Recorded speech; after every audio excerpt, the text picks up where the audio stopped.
handle like doing this to another human, like seeing them come and he goes, I don't look at them like I don't look at them with any level of emotion. I don't view them as another human being. Like this is an object I need to fix until the surgery's over. Then they're a human. Like I did as a human, I go, wow, we did a good job. We've done a good thing, and so he's able to keep his emotion out of the procedure, and he does a good job.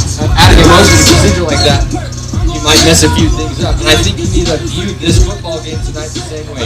Don't put them like obviously you play with the normal emotions you do during a football game. This is a business trip. You go in, you execute like a business trip. Don't make this overly emotional between, the Bear Bachmire, the Tiger Bachmire. This is your former team, LJ Martin. This is your former, the team you committed to. Don't get too emotional. Keep a level head. Make this a business trip. Go out and execute like any other football game. Well, I think there's something to be said about that. You can go one of two ways. You can try to engage in some sort of emotional catalyst of the past. What has this game been like in the past? What has occurred in this game in the past? There's only been 3 games. There's not a whole lot of rivalry, okay? There is a rivalry, I guess, in the recruiting, though. You could say, look, this is a team that has targeted, recruited at a high rate with intentionality the LDS athlete. And I can go down the list of guys that they have brought. They're members of the Church of Jesus Christ of Latter-day Saints. Dallas Lloyd, Pleasant Grove. Brandon Fanaika, Pleasant Grove. Simi Fahoko, Brighton. Dalton Schultz played at Bingham. Sione Muli, I believe, was Brighton.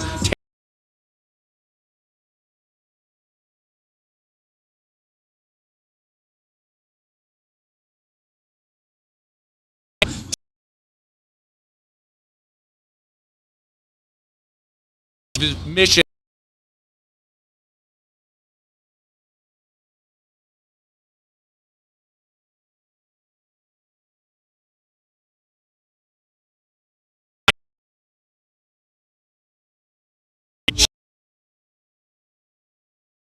BYU.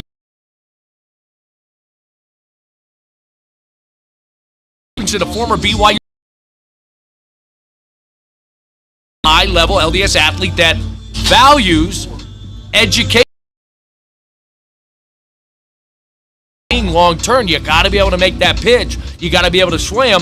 And this is one of those games, okay? This is one of those games where if it's a dominating victory, right, and there's not even any sort of equivalency of parity between personnel, execution, scheme, the crowd, are you kidding me? Like, it's not even close. Tiger Bachmire said earlier this week, I think, in an interview, something to the effect of, like, I finally have people cheering for me in my home stadium. And it was an FCS game. It wasn't even a big game.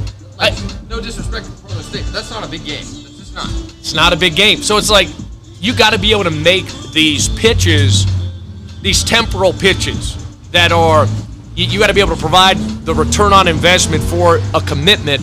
And this is one of those things you can do when you're competing against Stanford in the years to come. You send them highlights of 2022 versus Stanford at Stanford. You send them BYU versus Stanford at home highlights in 2025. That's a key. That's an imperative. That's what I'm talking about as far as a rivalry is concerned. Yeah. I think it's also in the fan base. There's a lot of fans that do not like Stanford. I talked to several this week. They have why not? And why don't they? And it goes back to the Pac-12, Pac-10, Pac-8. It's a very popular belief, I think, within the program at BYU and within the fan base that Stanford is one of those institutions that actively tried to keep BYU out of the Power Five. Yes. And so and add in the incidents that have happened every time we visit Stanford. The band. There is no. The band. Like there's a lot of fans who have some respect, but there is a lot of fans who severely dislike this program. There's not a lot of good feelings from what I've seen between the casual BYU fan and Stanford. There's not a lot of history on the football field, but off the field, there's a lot going on there. On September 13, 2004, athletic director Ted Leland had to apologize to Brigham Young University and its fans for a halftime show by the Cardinal Band that poked fun at polygamy with 5 dancers wearing wedding veils, apparently. Stanford went on to beat BYU 37-10 on that Saturday, so not only did they get a shot, from a religious standpoint, but they also gave them a big fat L on the way back to Provo. So your pride in multiple facets of your life were a little bit hurt. You know what I mean? Like that's not very nice. Leland said he would meet with the band to discuss possible sanctions. The actions of the Stanford band in Saturday's game were inappropriate. I wish to apologize to BYU, their team fans, and alumni. We are committed to being good hosts to our opponents who visit Stanford, and anything that doesn't reflect this is regrettable. Furthermore, in 2022, it happened again. The Cardinal Band went out on the halftime, during halftime, on the field, and took another shot at the Faith. Yep. Now, a bell ban for the Stanford band. Oh my gosh! What do you mean? The band is going to get booed today if they show up. Yeah. I did ask BYU fans, are we allowed to boo if the Cardinal brings their band and they have the tree out there? Can we boo them? Yeah, people can boo. 100%. Can we boo them? Is it appropriate? No, it's not inappropriate. I mean, they're going to get. Is Utah going to get booed when they come out? Yeah. I think we should save it for No. But here's the difference. Utah, the team itself, when it comes out, will be booed from start to finish. You're talking about specifically the band. We're not saying boo Stanford players, staff members, the fans. No, we're not saying that. 100%. It's specifically the Stanford band fans, that has beef. It's just them. I want everyone to get ice cream minus the band. 100. Everybody get ice cream. Everyone gets Cougar No tails. ice cream for the band. You know what I mean? This is where, look, I know we're supposed to turn the other cheek. Nope, not turning the other cheek tonight. Russell M. said we should be peacemakers. Not being a peacemaker tonight. Sorry, I'll repent tomorrow. I think it's perfectly kosher to at least boo the Cardinal band and say, it you know is what? appropriate. I agree. We don't appreciate the history between you and our fan base. A few weeks ago, we lit our mountain on fire to show that we have no care for a Cardinal. We're going to light that tree on fire. They're going to light that tree on fire. I like that. I like Smokey the Bear. Smokey I the hope Bear. I don't- out of town. I hope I don't get a call. You're going to get a call. I hope I don't get a call for going off on this diatribe. We're going to get a call. But Cougar Nation, you know deep down, in your plums, in your loins, you know I'm right. You feel it. In your heart, in your mind, in your loins, you know there's a little bit of pettiness. You're like, you don't like it that they've done these things. No, but you lost respect. You just can't do that. Like that's why you got to get them back. You got to get them back on the football field. You got to get them back. How important would that be? And then you got to win in the recruiting rankings. You cover this. Here's the thing. I'll make a hot take, right? BYU covers the spread or puts a big beating to Stanford tonight. And nips the recruiting battle forever. Now, sure, you might got some guys in state that still might go to Stanford. But as far as LDS talent, local talent, all of that puts that to bed. This game has so much recruiting hot on it. What's the message that Kalani said? Kalani's telling us, hey, it's week 2. We got to go 2-0, 1-0, humble. But you got to give BYU social media, their team, a lot of credit. They've dropped a lot last season about what goes on in that locker room. And I promise you what goes on in that locker room is something along the lines like this. Do you see this? Do you see how they disrespecting us? They don't know, but do you think that there's not competitive petty in that locker room? Kalani says all the right things to us. See, I don't think anything like that's happening. Kalani's not doing that. No. But we as media members and fans, I believe we Kalani's can be doing that. a little bit more petty. Now, Kalani's not showing. Look, I think I think Kalani behind the scenes, not in front of our face, there's no is saying way. we got to go kick the snot. Nah, he's not going to do that. And go beat him. Kalani's way too Christ-like. I've been coached by him. Like I've seen him up close and personal. I know Kalani. He would not bring up any of this stuff. But we can. No, I'm not saying that. There's no pettiness. It's all football. It's all business. As you pointed out, AP. But you still got to go win. AP, you pointed it out. I think he's tired of Stanford coming in and getting recruits. No doubt. No doubt about it. And he's not saying that to players because players shouldn't be focused on that. But in the back of his mind, his message, Ben, to them is about that. There is a competitive nature about that. And here's why I'll push back on you. Kalani last year, how many times took shots at us in the media? Says some people said we weren't aggressive. Like, he hears the stuff. I don't think he's saying it to players, nor should he. Well, but there's a motivation. Because media can be a little 100%, bit antagonistic. But there's a motivation out there to go and prove something tonight. And I think all of that's internal, and they should keep that in their locker room. But these guys are going to be fired up tonight. It's personal tonight with Stanford based on how that BYU hasn't been able to maybe perform in the past and the recruits. And if you go out and win and you get a victory, you get a dub, you cover the spread, you go and dominate, that puts that notion to bed. You won't have the Cialis Harris thinking about even Stanford. You won't have them. You won't have the LJ Martins committing. They'll just look at BYU and say, this is the place, this is the P4 school. And quite frankly, we mentioned it. Will Stanford even have a football program in the next 5 to 10 years? No one knows. But this game has a lot riding on that, Ben. I think the message that has been conveyed. We proved nothing last week. We beat an FCS team. Obviously, those in the poll thought that. Let's go beat now a P4 opponent, 2-0 before we go into the bye. I want Stanford to lose so badly that they do, like, just say internally, why do we even have a football program? It might be that type of day. Let's retire this thing and let's focus on rowing, underwater basket weaving, Olympic sports, whatever it is, that they want to do. But football, we don't need to be a football school anymore. Look at the irrelevancy here. They're a part of the ACC, like I said, by the skin of their teeth.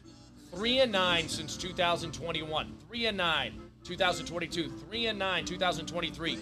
3-9, 2024. Doo-doo. 4 straight seasons of 3-9. Before that, they did have a COVID year where they went 4-2 because somehow science concluded mid-season that it was safe to play football. I don't know what that means. All of a sudden, science changed mid-season when they were just losing a ton of money and going even further into irrelevancy. It's the science of the filthy lucre finally turned the tide.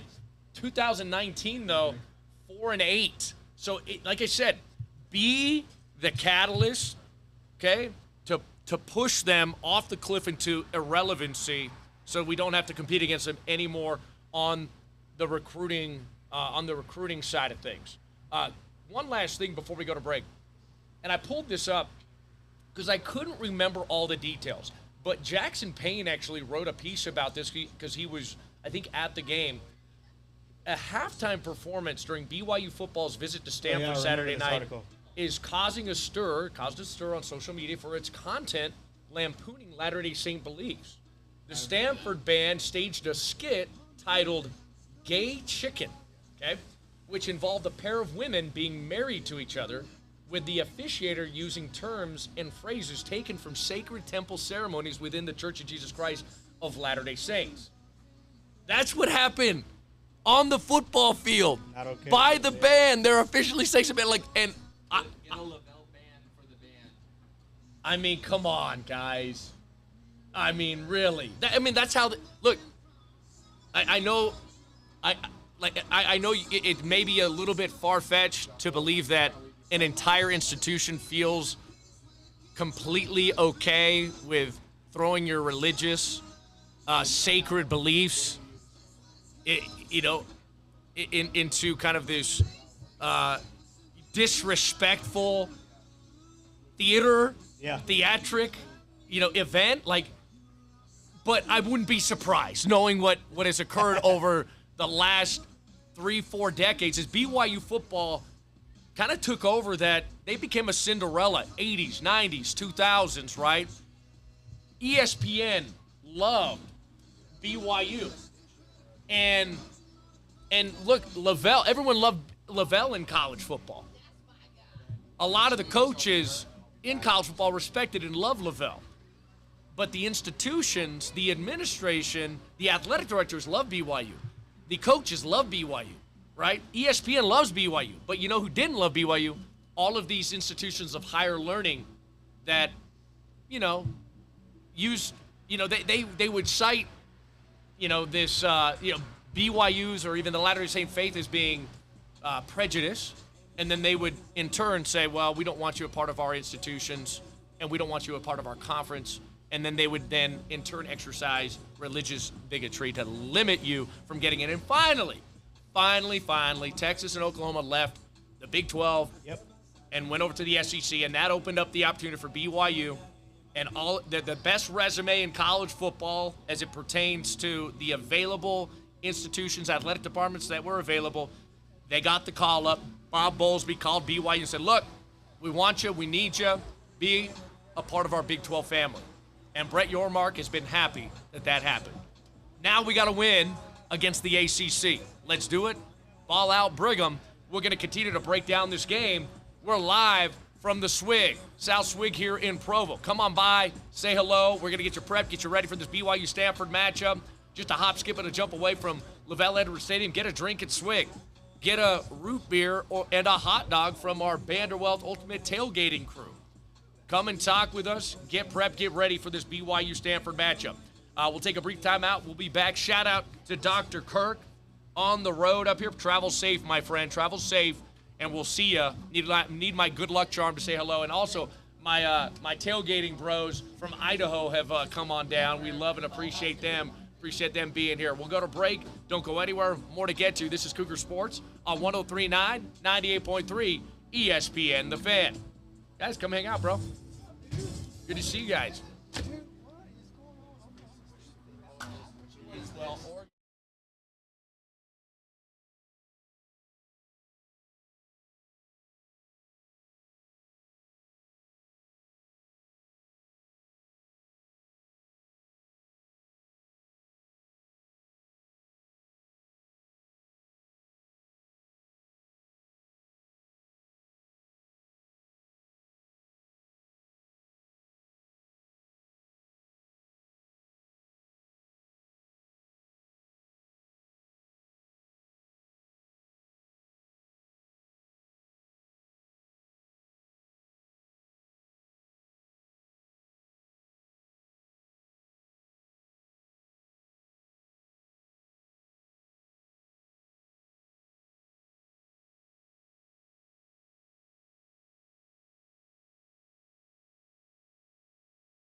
Welcome back. Cougar Sports, 103.9, 98.3 ESPN The Fan. I'm Ben Criddle broadcasting from our ultimate tailgate just south of Lavelle Edwards Stadium at the Swig, the South Swig location. Come on by, get a drink from Swig. Purchase some of your BYU licensed apparel. BYU licensed apparel from RoyalArmyBrand.com. BYU swag created by fans for friends. Stay loyal to the Royal. Rep the Y the right way. Purchase your BYU licensed apparel at RoyalArmyBrand.com. We gotta get you outfitted with the right gear prior to kickoff. Remember, it's wear white at Lavelle tonight. 8:15 kickoff versus the Stanford Cardinal. BYU 1-0, Stanford Cardinal 0-1. BYU a heavy favorite. 20.5 is the spread. Over under at 44.5.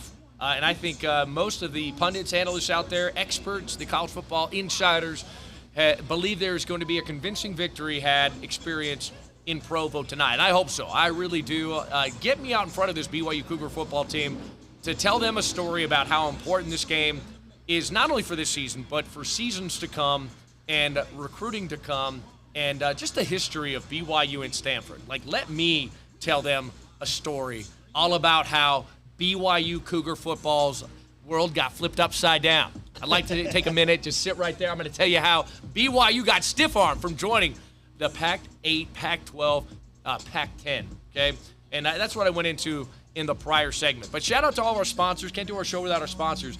Guys, if you are not happy with your certified financial planner or your firm that you invest with, I think you need to get on a free Q&A, no obligation to invest Q&A with our Tax Smart Wealth Advisors, certified financial planners. Nobody does it better than Vanderwealth, vanderwealth.com. And all you got to do is call them. No obligation to invest, no pressure whatsoever. You can obtain a few gems in a free Q&A call. I'd advise you to do such.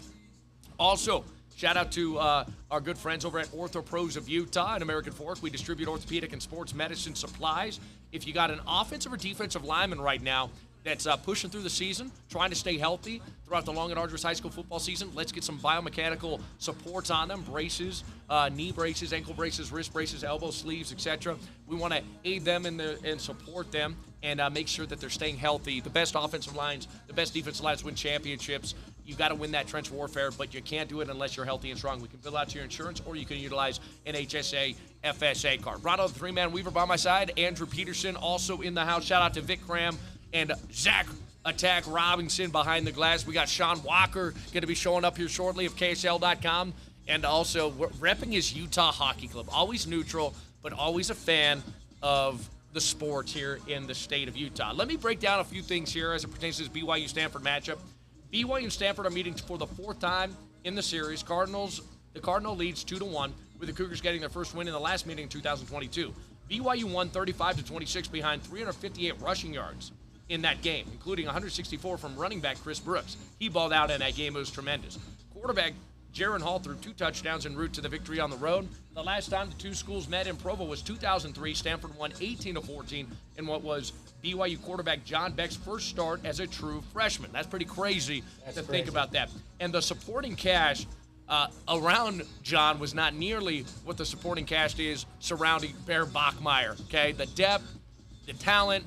There was a lot of young talent in that 2003 football roster, but they were coming along. In 2005 and 2006, and eventually 2007, we saw the rewards of all that recruiting that Gary did.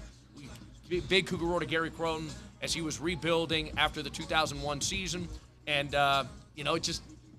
BYU just wasn't good in 02, 03, 04. Just couldn't get over the hump. Couldn't win the close games. And the defense was also a little bit, I would say, inconsistent. But a lot of young talent there. So that was the last time, BYU welcomed Stanford to Lavelle's house. And now BYU's in year 3 of the Big 12. BYU began its third season in the Big 12 Conference after taking a big leap in year 2 to compete for a league title. After a 5-7 overall finish in 2023 and 2-7 mark in Big 12 play, the Cougars flipped the script in 2024 by going 11-2 and 7-2 in Big 12. In Big 12 play. It was fantastic. It was awesome. It was amazing. Won a lot of one-score games, and you lost 2 of those one-score games. It was unfortunate, but man, what a season it was, year 2 in the Big 12, and you knew the potential, right? You knew what this Cougar football team was capable of. So, can't wait to see what happens in this BYU-Stanford game. And let me give you a little nugget here. Going back, piggybacking off of the commentary I had in the first segment about how important this game is for not only this year, yes, it's important this year, but for the future, right? And I gave you the history of this BYU-Stanford relationship. It has not always been good. It historically hasn't been good. As I've mentioned before, athletic directors have typically liked BYU, and they always want to schedule them. Administrators the erudites of the institution of higher learning, they want to stiff-arm Brigham. That's how it's always been for a long time, and that's why the Big 12 was actually the best place for BYU, not the former Pac-8, Pac-10, Pac-12, quite honestly. And it is what it is. But Stanford took advantage of BYU when they were at their weakest. They were. BYU in 2001 had a great season, a double-digit win season, 12-win season, Doak Walker Award. Brandon Doman was balling, got drafted. Like, there was a lot of NFL talent. 2002, young, inexperienced, struggled. 03 is when you face Stanford the first time, okay? 04 is the second time you face Stanford, and Stanford beat you both times. It's not like those Stanford teams were amazing teams by any means. They were good, right? But you lost to them, unfortunately. You lost to them, and that was when BYU was at its weakest in the modern era. From 1972 on, right, BYU has been winning 8 games a season, and they've been consistent in those efforts. They've been consistent in that execution. 03, 04, I mean, we were not who we are today. And now you're seeing the inverse. They took advantage of BYU at its weakest in 03 and 04. Now BYU needs to take advantage of Stanford when it's at its weakest point. 4 consecutive seasons, 3 and 9 seasons. They have an interim head coach, Frank Reich. They got an interim head coach. He's not even going to be there for more than a year. Andrew Luck is trying his best to rebuild this program as the general manager. The one thing they have going for them is they've recruited decently over the last 4 to 5 years during this stretch because of their academic prowess, their academic standards, because of the long-term earning potential and network that they have within the Stanford family. But I think we're getting to a point where BYU, okay, from an academic standpoint, from a long-term earning potential standpoint, from a networking standpoint, okay, socioeconomics matter, and then from a productivity on the football field and having an opportunity to play in the National Football League, I think BYU's right there to make a pitch. And if you beat Stanford tonight convincingly, I think it's going to be a whole lot more difficult for Stanford to recruit in their rebuild mode the modern-day LDS recruit that's looking for the holistic, best opportunity in all facets of their lives. And look, guess what? Lance Anderson is no longer at Stanford. He's not there. He's now at Utah Tech. And guess what? Harbaugh, if you want to throw a dart at somebody and have a little hate towards somebody, Jim Harbaugh brought Lance Anderson, LDS coach, recruiting coordinator, became the DC at Stanford. He brought him to University of San Diego, okay, to coach football once upon a time. Ed Lamb was on that staff, by the way. Shout out to Ed Lamb, former BYU linebacker. Little nugget there for you. Then Harbaugh took the job at Stanford after that, after a couple of years at San Diego. And with that move, brought Lance Anderson, and Lance was over-recruiting. And guess what happened in 07, 08? Lance started coming into the state of Utah and targeting the high-level LDS recruit. And you saw him target in the greater mountain region and on the West Coast, all those LDS recruits. And you see time and time again him win at a high level and bring them in. So luckily in 2022, BYU went out to Stanford, and Shaw was kind of on the ropes, Coach Shaw. And he literally, Coach Shaw retired, stepped down, resigned. They forced him into retirement. After that loss to BYU in 2022. So you got Stanford on the ropes. You know what I mean? You got him on the ropes. He's swaying. The Cardinals, he's battered, bruised right now. You have to step on the throat. Give me this opportunity to talk to this Cougar football team. I'll be the pregame speech. I'll go in there with you. You know what I mean? I'll be the orator to tell you the story about how important this game is. There's a lot riding on it. I'll say my biggest fear tonight is that Bear Bachmire is doing what I'm doing. It's getting a little personal. You just want to be business. I want Bear Bachmire to be the classic. Every time Jared Hall would step up to the podium, it's just business. Yeah. He's just like, I'm at the office. Another day in the office. And that's what I need from Bear Bachmire. If Bear Bachmire takes this personally and it's an emotional game, you may see a few errant throws that result in turnovers. there was a couple throws last week in the beginning. I was like, oh, I don't know. He settled in nicely. But man, this could be a game where Bear, if he takes things personally, there could be some learning moments. That's what I'm afraid of. Well, I think with that, you have to look at last week of, right, it comes down to the DM or decision making. And people are going to feel like all season long I'm taking a shot at the former quarterback, Jake. There was no throw last week where I'm like, that was a bad decision. The throw just wasn't executed, whether due to mechanics or too much on it or too much underneath it.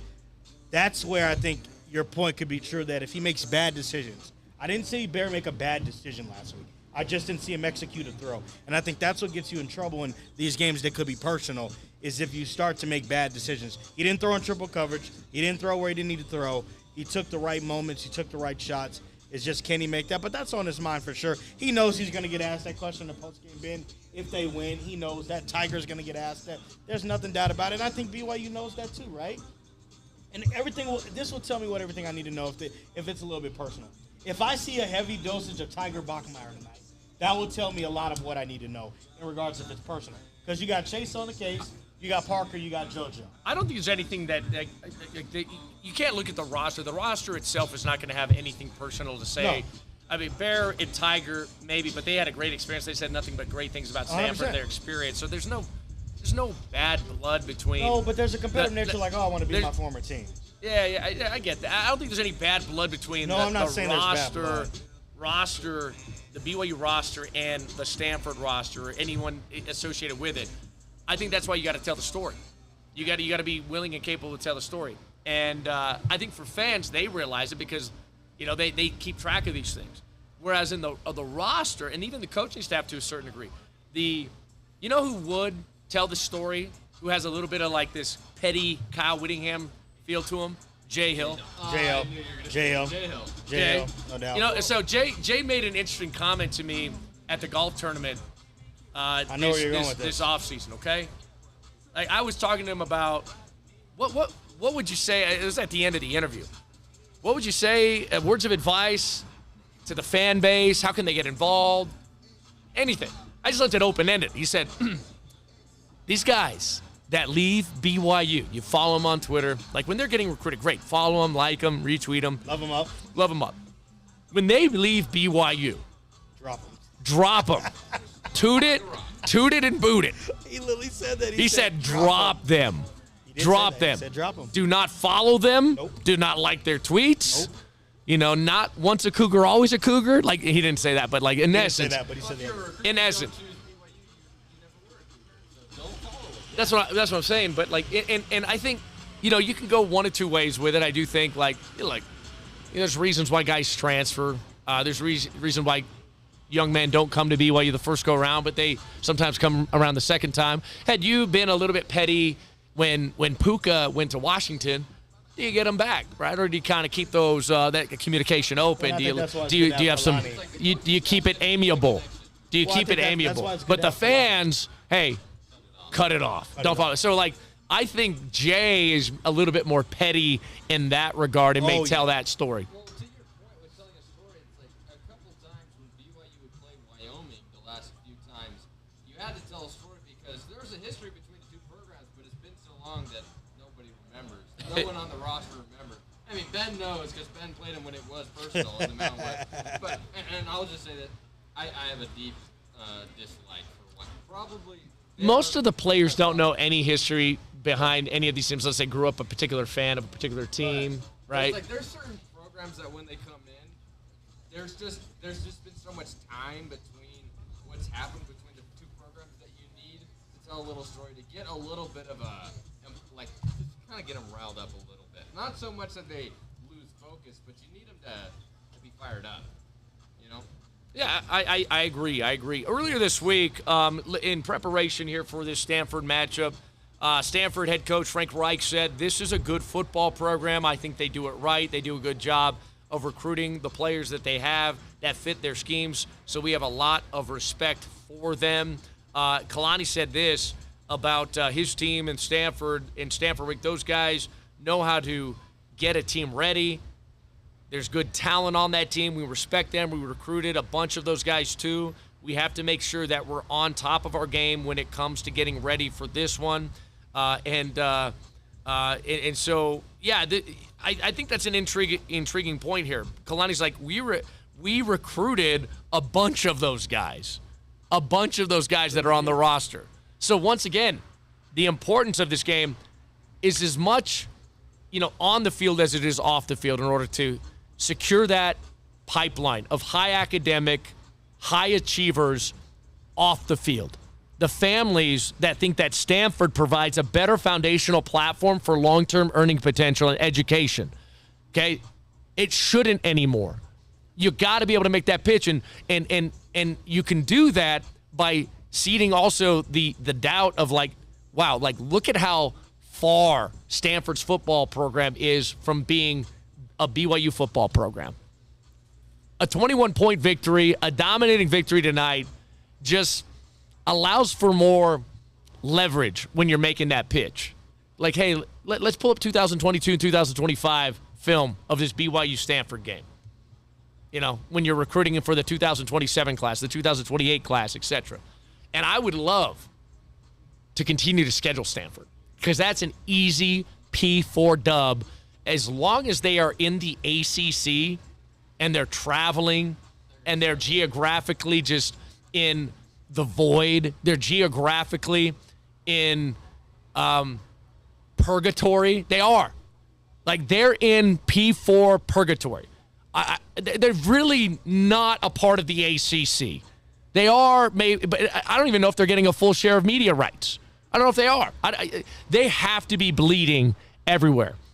And Andrew's trying to find somebody willing to take the head coaching job at Stanford. Because I guarantee you talk to, if any one of these coaches, okay, gets on the line with Coach Shaw, gets on the line with Coach Harbaugh, gets on the line with Coach Lance Anderson, any one of the former coaches, what are they going to say about their Stanford experience? Hey, it was good for, these years, but now it's a lot tougher because X, Y, and Z. Because of the silos that typically, schools that don't value sports, if they only value academics and they value the government subsidies that buoy up their quest for science and truth and published data that comes out of their university, right? If they only value that and they stiff-arm the athletic program to a degree, then you're going to feel like that redheaded stepchild. You're going to always feel like you're fighting, kicking against the pricks, trying to figure out a way. And so I think now's the time, nail in the coffin, step on the throat. You got to push them off the cliff into irrelevancy. 4 consecutive 3-9 seasons. They're a part of the ACC, for the love of Pete.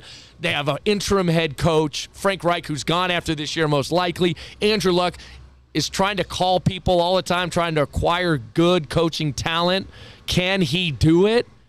Not if they end up calling Shaw and Harbaugh and Lance Anderson and say, hey, what would you do? All of them, you know what they're going to say? They're going to say, I wouldn't take that job. That's a tough job to win. That's a tough place to play. You don't have any fan engagement. Your donors don't care about really engaging with the players a whole lot. You have very few advocates within the institution. Now's the time. Like I said, BYU got taken advantage of by Stanford when they were at their weakest. Now it's time for BYU to take advantage as Stanford's at their weakest point. Guys, we're at our tailgate, getting you prepped, getting you ready for the BYU-Stanford matchup. It's going to be a glorious evening. There's a little wind coming from the north, I think, west here. And so it could be a little bit breezy tonight, a little cloud coverage here. It's cooling down as we speak. A little partly cloudy, and I'm starting to see the leaves change down here in Provo. Come on out here, get some Royal Army brand BYU swag created by fans for fans. Stay loyal to the Royal. Rep the Y the right way. Purchase your BYU licensed apparel at RoyalArmyBrand.com. Come get a hot dog. Come get a root beer. We're going to be cooking up those dogs here shortly. Come get a swig. Shout out to all of our sponsors. Can't do our show without our sponsors. OrthoPros of Utah in American Fork. We distribute orthopedic and sports medicine supplies. You got an offensive or defensive lineman within the walls of your home. Hit us up today at OrthoPros of Utah, 801-400-5318. That's 801-400-5318. Brace up those knees, those ankles, those wrists, those elbows. The healthiest offensive lines win more football games. You got to stay healthy throughout the long and arduous high school football season. We'll continue to break this BYU-Stanford game down. Don't go anywhere. You're going to hear from our sponsors. Please don't flip the script. We'll be back in a few minutes. This is Cougar Sports, your ultimate pregame edition of Cougar Sports here on your 103.9, 98.3 ESPN The Fan dial.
Ultimate Tailgater, our ultimate tailgate event just south of Lavelle Edwards Stadium. Stop on by, say hello. We got some hot dogs cooking up here shortly. We're right here at the South Swig in Provo We'd love to see you. We'd love to get you prepped for this BYU-Stanford matchup. BYU a heavy favorite, welcoming in the 0-1 Stanford Cardinal, who lost to Hawaii week 0 in a close one. Hawaii then followed that up with a loss to U of A 40-6, I believe. So Hawaii, and granted, Hawaii did have an injury at quarterback, I think, in that Stanford game, so they weren't completely running on all cylinders versus U of A. But Stanford, it's their first loss. It was their first loss ever to Hawaii, I believe, and so that was pretty devastating for a team coming off 4 consecutive 3-9 season, looking to rebuild, be revamped, remodeled, restructured with an interim head coach, Frank Wright, and a GM trying to figure out how to win in Stanford in the modern era as a member of the ACC conference, only getting, 30% share of media rights right now. AP got that confirmed, so they're like only a 1/3 member of the ACC right now, and I think they're on the brink of irrelevancy. That's my personal opinion. So you got to come out with a convincing victory tonight. BYU 1-0. They had an awesome victory over Portland State, doing what they were supposed to do, 69-0 at home. So now you got to get to 2-0, and you get a P4 win, a ACC win. Shout out to Baylor also, who got a win over the ACC, and SMU. Loved what I saw there. But I do want to get a little college football report right here momentarily from Zach Robinson. But Big Cougar Road, all of our sponsors. We got Royal Army Brand here, RoyalArmyBrand.com, BYU swag for the 5 fans, 4 fans. Come and get your whiteout gear prior to entering into LaVell Edwards Stadium. You're supposed to wear white. I believe the lids, are we going white lids tonight? Royal jerseys and then white pants with the Royal accents? Okay. Love that. Love that look. And I'm sure Stanford's going to bring their cardinal red into the stadium. They're all white. They're all white. They're all white. All white. Okay, and then their Stanford Cardinal, maroon accents. So we'll see. Should look good on ESPN, right? Late night kickoff. One of 3 really late kicks, 8:15 p.m. So the Cougars under the lights of LaVell have balled out, and they've done really well, as have the Rock and the Royal Army, which I deem as the fan base that show up, show out. Be loud, be proud, disrupt them, and be a part of the win. Be the 12th man. That's why you play at home versus P4 opponents, so you can get wins and have a competitive advantage. You can look back at recent history, whether it was Utah, when you finally broke the curse in 2021 with Jared Hall at the helm, or the ASU game at home. Great false starts. Be a part of that win. Because that's the way you can lift where you stand as a fan at LaVell Edwards Stadium. But want to also give a big Cougar award to Vanderwelt, Vanderwelt.com. Can't do our show without Vanderwelt. We're at our Ultimate Tailgater, owned, operated by Certified Financial Planner, NFLPA Certified Financial Planner, Blaine Anderson, who's right here next to me. Blaine, how the heck are you, buddy? I'm doing great, loving it. Happy to be out here and excited for another game tonight. It's a big game on a number of fronts. I know BYU is a heavy favorite, 20.5.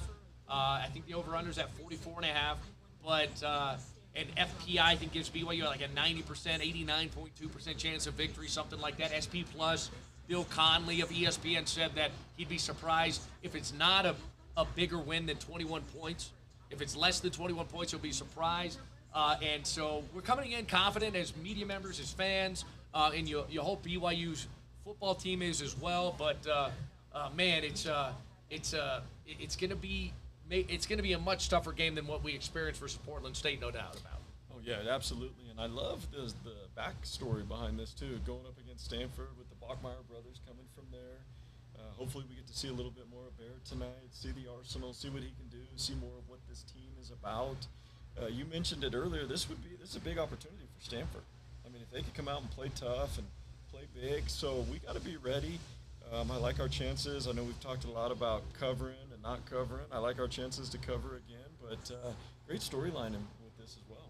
Yeah, good teams win, great teams cover. Is this going to be a great team? A lot of BYU fans feel like this is a great team in the making. This is a team that won in spite of quarterback play, poor to medium, average, lukewarm quarterback play. Jake Retzlaff, by the way, is I don't know if that game is kicked off, the Tulane game. I don't know if we want to get a little college football update. Zach Robinson, give us a little update on all the college football scores here. Let's roll through them. What do you got for me? Yeah, I'm going to use the Big 12 scores real quick right here. Our boys up north, Utah, taking on Cal Poly. They're up 21-6. Cal Poly just kicked a field goal. Missouri is up on Kansas 42-31. The game just ended, so that's a win for Missouri. West Virginia's down to Ohio 17-10. Rice and Houston just kicking off just now. Oregon defeated Oklahoma State 69-3. And this game also sent to Colorado 31-7. Wow. Man, Oklahoma State. There was some banter going on between Gundy and Lanning pregame this week in their pressers. Gundy essentially said, hey, like, we spent on our roster, I don't know, it was like $7 million or something like that. And Oregon State's, at $30 million or what have you. And Lanning quipped in his presser stating, some people have excuses, like we invest to win, some invest to have excuses, Oregon took it to him. Now we don't have much room to talk. BYU last time BYU faced Oregon at Oregon. It was not pretty. It wasn't that bad It though. was bad, but it wasn't that bad. It wasn't that bad though. Like that was a belt to booty. That was a belt to booty. BYU got beat by Oregon. They didn't get a belt to booty performance. Like they scored more than 3. Like And they didn't give up, what was it? 70 points. 70 points. Was that game at Oregon too? Yeah, that was when Bo Nix was playing. Well, today though, Oklahoma State was at Yeah, that was at Oregon. Okay. They got beat bad. Update. It looks like Tulane is down to South Alabama 7-0. 7-0 right now. Tulane has not had the ball yet though. So Okay. Just kick. And Brendan Sullivan and Jake Retzlaff will be switching. Yes. They're co-starters essentially. I think Shout that's out to per Pete Demo, Sue, yes. Kyle, and the fam. Love you guys. We'll chat with you here shortly. But just to kind of keep tabs on Jake Retzlaff. But going back to my point, BYU fans feel like BYU won in spite of quarterback play. So Bear Bachmire, the Stanford transfer, the 4-star quarterback coming in and becoming the starter. All you have to do is manage the game, and you can win 11 games in BYU fans' minds. That's kind of how you're feeling. With a schedule that is pretty fortuitous in the first 6, you do have a 4-game gauntlet between Utah and Texas Tech and TCU. It's going to be a tough one, right? Those are some good teams that are balling out, have great talent, great coaching staffs as well. But BYU fans feel, hey, we can get to 10 wins once again this season with a true freshman quarterback because of our top 25 defense, top 25 special teams unit, and a supporting cast on offense that can establish the run game. LJ and Sione, you have blocking tight ends in Carson, Kean Need, Noah Moyaki looks pretty good as well. You have a great wide receiving core in Chase Roberts and Parker Kingston, JoJo Phillips. Cody Hagan is definitely going to be a star, I believe, with this BYU offense. Tay Nakua hopefully getting back healthy again, etc. But there's a great supporting cast, and that's why BYU fans are so optimistic about 2025, because it's not necessarily because Bear Bachmire is the greatest quarterback to come through BYU. It's that he's big, he's strong, he's fast, he's got running ability, and he's a pretty good thrower. He's a good enough thrower, and he's going to make hopefully good decisions under the architecture, under the guidance of Aaron Roderick. Would you echo those same sentiments, Blaine Anderson? Yes, absolutely. It is. It's the surrounding cast. We've talked about it some before. It seems like this is an ideal situation if we're going to have a freshman quarterback come in because of the supporting cast and the people around him. So I am excited, and I know many of us fans are. I think tonight's going to be a great night under the light, and great points. I'm totally with you and absolutely echo those remarks and feelings. Real quick, for all of our listeners here, that they may have a financial planner, they may have a firm that they invest with, a traditional firm, whether it's Les Schwab, Fidelity, etc. There's many firms out there that handle money and helping investors invest. Why should they give you a call? Get on a free Q&A, no obligation to invest Q&A with the Tax Smart Wealth Advisors of Vanderwell. Well, one of the things I would mention first is, as a certified financial planner, as a CFP, it's my job to bring the pillars of financial planning together. So that's coordinating with the estate planning attorney, the accountants, and the other professionals that are involved in putting together a comprehensive financial plan. But as an independent firm, we do a lot of specific types of investments, investing in private investments, whether it be real estate or other tax-advantaged vehicles that provides diversification in a portfolio. Right now, we're helping a number of clients and even a few listeners through a 1031 process, and they work with other financial professionals. That's okay. This is a type of transaction that we've been doing for a lot of years. We help with replacement properties, and it's part of a tax strategy. So incorporating the tax planning and the investment planning is a big part of the overall financial plan, and that's what we focus on. And then the thing I'd like to mention is that our clients know when their next appointment, when their next communication or strategic financial planning session is going to be with us. That's important. So if you're looking for a firm that communicates often and that is advanced in the tax and investment strategies, that's what we've been doing for 17 years now. Love that. Well, you guys do great work. What are some of the questions typically that our listeners have? Is there kind of a typical line of questioning that they navigate through when chatting with you and your team? Yeah, they do. It seems like a lot of questions have come up around creating income and how to do that within a portfolio. And so, yes, there's dividend stocks, but we have our income notes. We do our real estate investments and a number of passive investments that help create income. It's good for the tax strategy side of things, but our Bander custom income notes are something that we do a little bit differently. It's something we do each month. We work with a lot of the large institutions in creating monthly cash coupons and higher rates. There's, of course, always some risks that go to it, and that's what we help explain before investing. But creating income in a portfolio is something that comes up quite a bit with listeners. Lane Anderson, Vanderwealth, Vanderwealth.com, talking some BYU football as well as we prep you for this BYU-Stanford game. There was a couple of individuals that addressed the media from Stanford, Frank Reich and Scotty Edwards. Scotty Edwards is one of those guys that you lost in a recruiting battle versus Stanford. Scotty Edwards is the starting safety for the Stanford Cardinal. And what's crazy is he grew up a BYU fan. So this is me telling another story about how important this game is versus Stanford. You have a young man who grew up a BYU fan that probably came to a multitude of BYU football games. And he's starting for the Stanford Cardinal. Now, he chose the Stanford Cardinal most likely due to maybe a relationship. But most likely, I would say, it's due to academics. He's a high academic kid, comes from a great family. I interviewed him in his during his recruitment, and great young man, was looking for a holistic experience, and he chose the academic prowess of Stanford over BYU and his football program. Now, part of that had to do with maybe BYU was in a bit of a rebuild mode, 2018, 2019, and getting into the COVID year, some question marks. Scotty Edwards is now a tenured player there at Stanford, and he's stuck it out at Stanford. But you don't want to miss out on guys like Scotty Edwards. And so when you hear him discuss, hey, I grew up a fan, and it was somewhat of a dream to play at BYU, and then that changed along the line, along the path, you have to ask questions such as, why did you lose Scotty Edwards? Kalani mentioned in his press conference, we recruited a bunch of those guys. They have good football players on the Stanford roster, and you may have lost out on them, right? You lost out on those guys. You don't want to miss out on those guys going forward. They're coming off 4 3-9 seasons. It's an imperative to get a win, and a convincing win under the lights of Lavelle tonight, and I can't wait to see it. Now, I would like to see BYU covered. I'm petty. I want to step on the throat. Right? I want to push them off the cliff into irrelevancy here tonight at Lavelle Edwards Stadium. So I want them not only to win, but to cover. 20.5, that's doable. Now, earlier in the week, I was a little bit hesitant to say BYU is going to cover. I think BYU is going to cover tonight. Now, we do have some clouds coming in. Is there going to be precipitation? There was like a 30% chance, I believe, last time I checked, of precipitation. Could it get wet? Could it get wild? Could it get a little bit sloppy? Yes. If that occurs, I actually think that bodes well for BYU.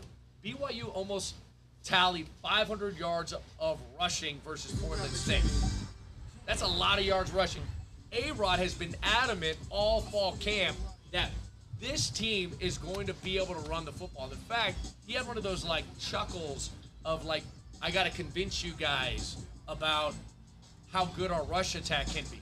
You're like, we're going to be good, okay? We're going to be good running the football. LJ, Sione, our offensive line, I do think our offensive line is more physical at the point of attack than it was even a year ago. I think we were really good in pass pro last year. I think this year we're actually even better in the run attack. Andrew Gentry and Isaiah Jada both, I think, are better run blockers than Caleb and Braden. Not to take anything away from Caleb and Braden, both professional tackles now, in one in the NFL, one in the CFL. But and then you have a bunch of guys on the internal side of things that are coming back. Waylon, Austin Leusa, Kyle Superchoke, Bruce Mitchell, Sonny Macassini, all those guys are bigger, better, and stronger than ever. So we're going to be able to run football. I actually think it would be beneficial it would actually benefit BYU if it did get a little sloppy tonight. Now, one of the questions I've been kind of asking Cougar Nation. Most BYU fans, the hypercritical BYU fans, said we did not throw the ball enough versus Portland State for me to conclude on whether or not Bear Bachmire actually is a good throwing quarterback. He went 7 of 11. The 4 incompletions were a little bit off target. Could have been picks versus better defenses. Okay?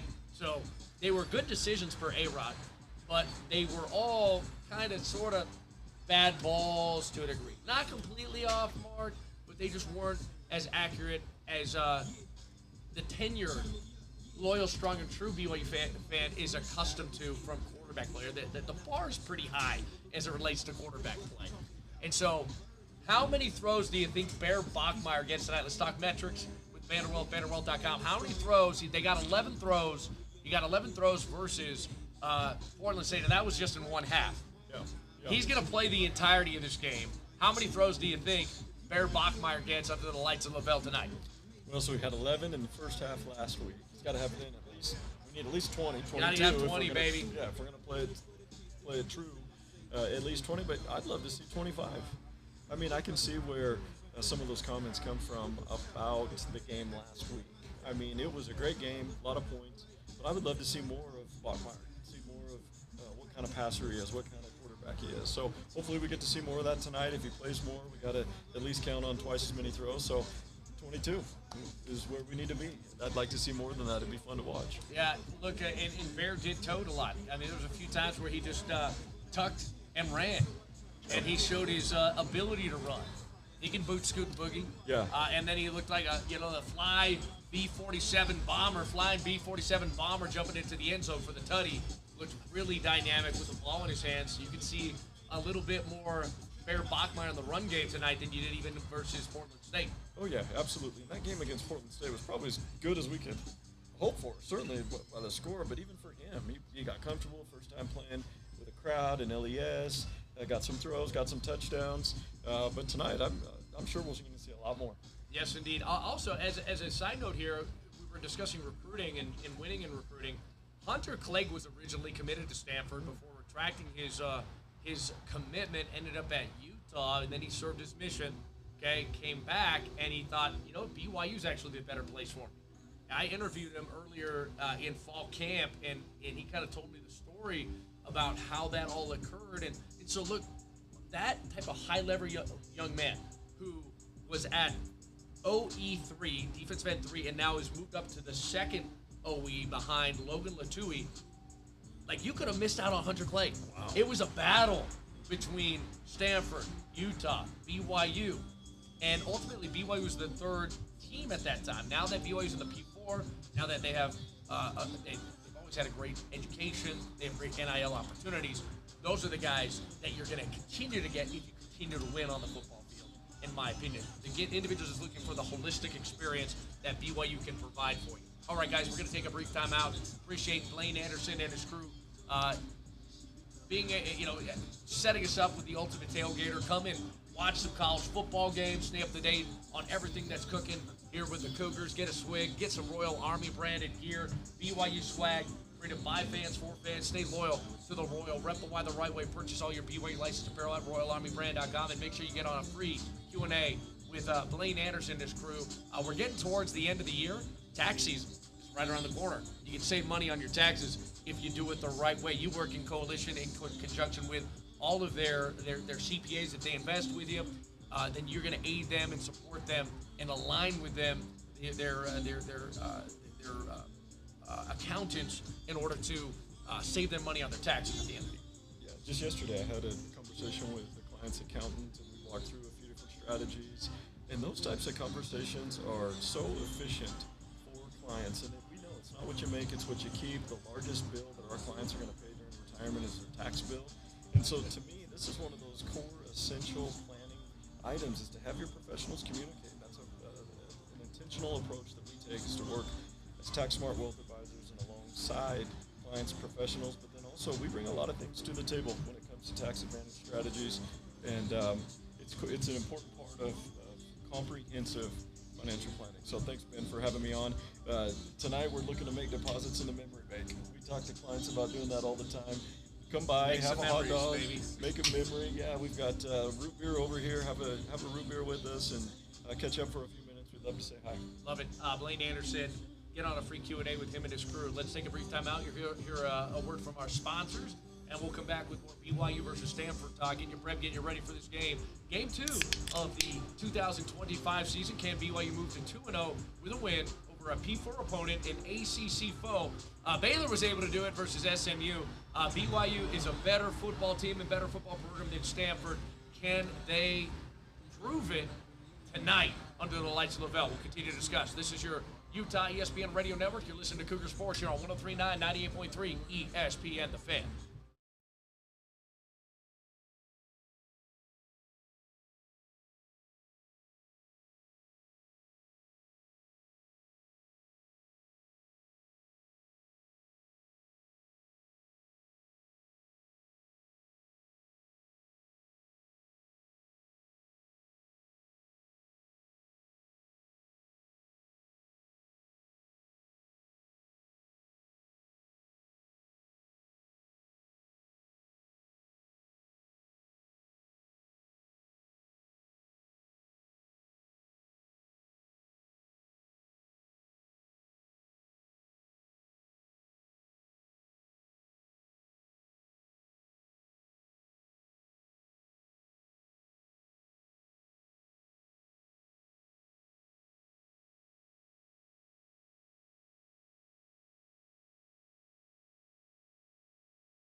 branded gear. Get your whiteout gear from Royal Army brand. BYU swag, crew to buy fans, for fans. Stay loyal to the Royal. Rep the wine the right way. Purchase your BYU licensed apparel at RoyalArmyBrand.com. Also, Big Cougar Road to Vanderwealth, Vanderwealth.com. Get on a free Q&A. No obligation to invest. Q&A with our tax smart wealth advisors, certified financial planners. Nobody does it better than Vanderwealth. I got my guys Ronald, the three-man Weaver, as well as Andrew Peterson by my side, breaking down all the news and notes coming out of Brigham as we prep you for this BYU Stanford matchup. Shout out to Zach Robinson as well. 8:15 p.m. kickoff. Right, it's going to be glorious here in Provo, Utah. About 73 degrees before kickoff. Some wind. It's a little breezy tonight. There is, I guess, a small chance of precipitation, so prepare for that. I don't think it's going to get too wet though. It's going to be a sold-out crowd, guys. Over 64,000 converging on this beautiful LaVell Edwards Stadium. We're going to be playing on natural grass today. Make sure you got your screw-ins. And you're not wearing vapor cleats. Don't want to do that tonight. You always want to have a competitive advantage on your home field. Love it. And play-by-play voice, if you're not able to attend, it's going to be Mark Jones on the mothership, ESPN. Color analyst Ronnie Jones. Sideline reporter Quinn Kessenich is going to be on the sideline. Hopefully Stanford's prep for the elevation as they have to play at 4,500 feet. So you want to fatigue them a little bit. A little go fast, go hard, doesn't hurt anybody. But the opposition, they better brought their oxygen tanks for the sideline because it can get pretty, depleted, that oxygen level if you're kind of engaging in some high level cardiovascular playing. Wear white, as I mentioned. BYU is going to be wearing the white caps, okay, white lids, Royal jerseys, and white pants with the Royal accents, obviously. BYU led by Kalani Sitake in his 10th year, 73 and 43. He graduated from Brigham back in 2000, and now he's got his dream job of leading the Cougars. Frank Reich in his first year as interim head coach for the Stanford Cardinal.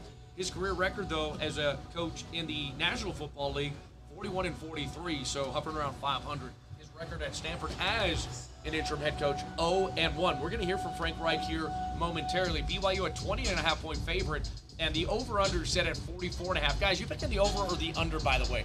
Does BYU cover tonight, yes or no? Why not? And then what are you picking, over or under? Andrew Peterson, you start off with it. Let's go spread. Are they going to cover? And then you picking the over or the under? Spread. I'm less confident this week that they're going to cover the spread than I was last week. I was pretty adamant BYU was going to cover. Stanford's actually got athletes. No disrespect to Florida State, but the athletes at Florida State are nothing compared to what Stanford and BYU has. Stanford actually has some athletes that can create some problems every once in a while here and there. I'm still going to pick BYU to cover the spread, and I am. Yeah, I'll go with the over. If I'm going to say BYU is going to cover the spread, I'm also going to go with the over. I like it. Ronald, the three-man Weaver, what do you think? Does BYU cover the 20.5 points? And then you picking the over or the under tonight, 44.5 total. Yeah, I definitely think BYU covers. I think they hit the 21.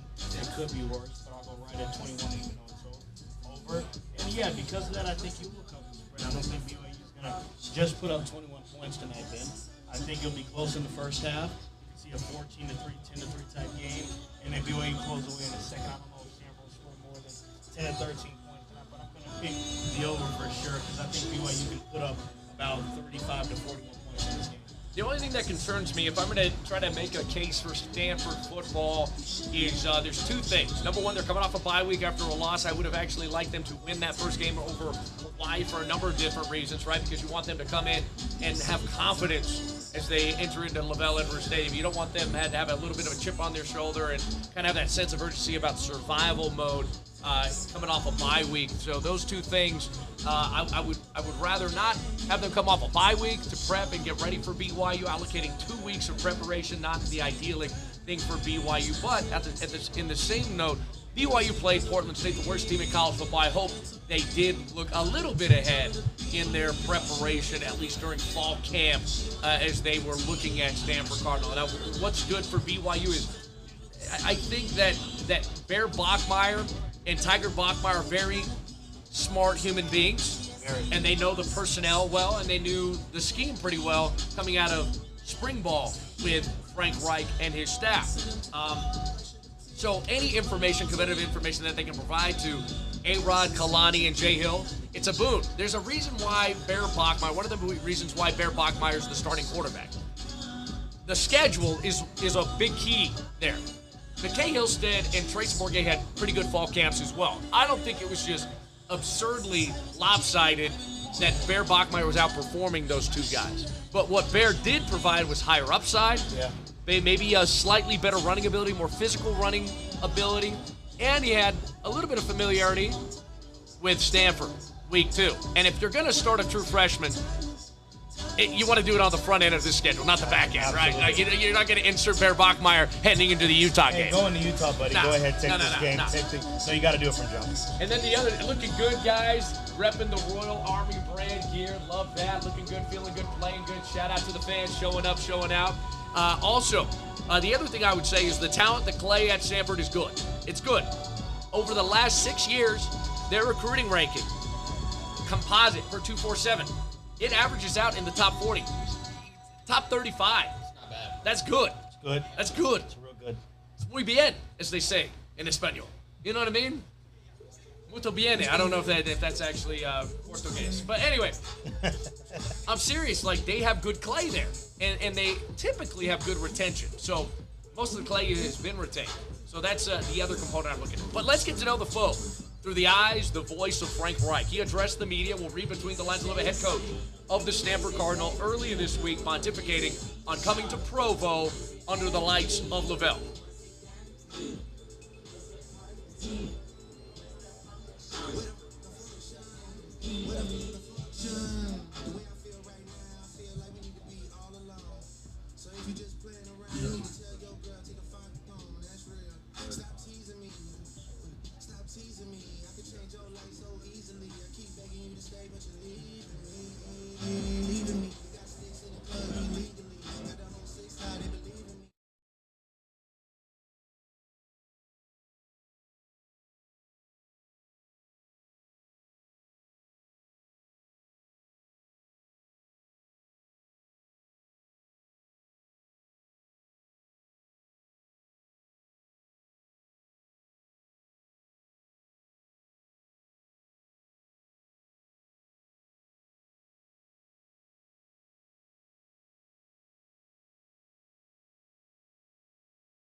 Interesting. Frank Reich gave a massive compliment to Jay Hill and this defense.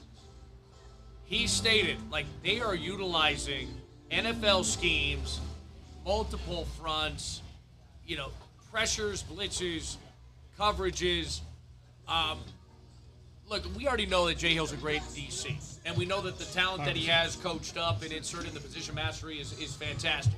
But I think it means something to hear Frank Reich elaborate on the defensive scheme and the coaching staff of BYU there. I mean, you're talking a coach that has been in the NFL for like 30 years. He's got 80 games as a head coach under his belt in the National Football League, and he's sitting here pontificating about how good this defense looks, how complex it looks, how they execute. I think that speaks volumes about the future of this BYU defense. It's an imperative to retain Jay Hill as your DC, as your assistant head coach for time and all eternity. I'm kidding. I'm piggybacking off of the Stanford, sacrilege. I'm kidding. But, like, for as long as possible, we need Jay Hill. Hand him a blank check, tell him to fill it out. Let's go. Jay, Hand him a blank check. Let's go. What do you want, man? What do you want, man? Hey, I think, and he said this too, Ben. I think he's going to be here a while. He said him and Kalani speak the same language. He lets him run it how he wants. And when you have a partnership that works, it's not always good to go switch and be on your own and start your own thing. But I agree with you. You need to keep Jay Hill as long as possible, but that does speak volume, right? And I think that's the biggest thing. If you were to ask any Big 12 coach about BYU, what sticks out to them, I think the first thing that would come out of their mouth is, well, they have a really good defense. And Jay Hill has those guys together. I think after this season, Ben, depending on what BYU is able to do, 8-4, 9-3, Jay Hill will start to have that credit mentioned year on going forward of, yeah, BYU's defense is no joke. It's something that you want to look at because this is an NFL coach that's mentioning Jay Hill, and it's an NFL-like scheme. I mean, I think he knows that when you make Shedeur Sanders look very one-dimensional, I know Travis had a big game, but it was really only 2 catches, Ben. When you keep those guys quiet, that doesn't go unnoticed from the college football world. Let's get back to the Frank Reich sound, head coach of the Stanford Cardinal, their interim head coach, as he addressed the media earlier this week.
Branson was boo-boo, was trash in Honolulu.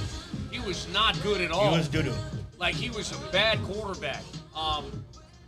He was a fairly highly touted quarterback. He's a redshirt senior. He's been in that program for a while now. It's a new scheme, new coaching staff.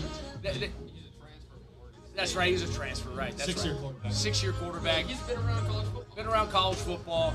He's a pro-style quarterback, though. Not much. He's not very fleet of foot. I would actually be more, like, a little bit hesitant to declare that BYU's going to cover the spread with like a backup quarterback seeing PT.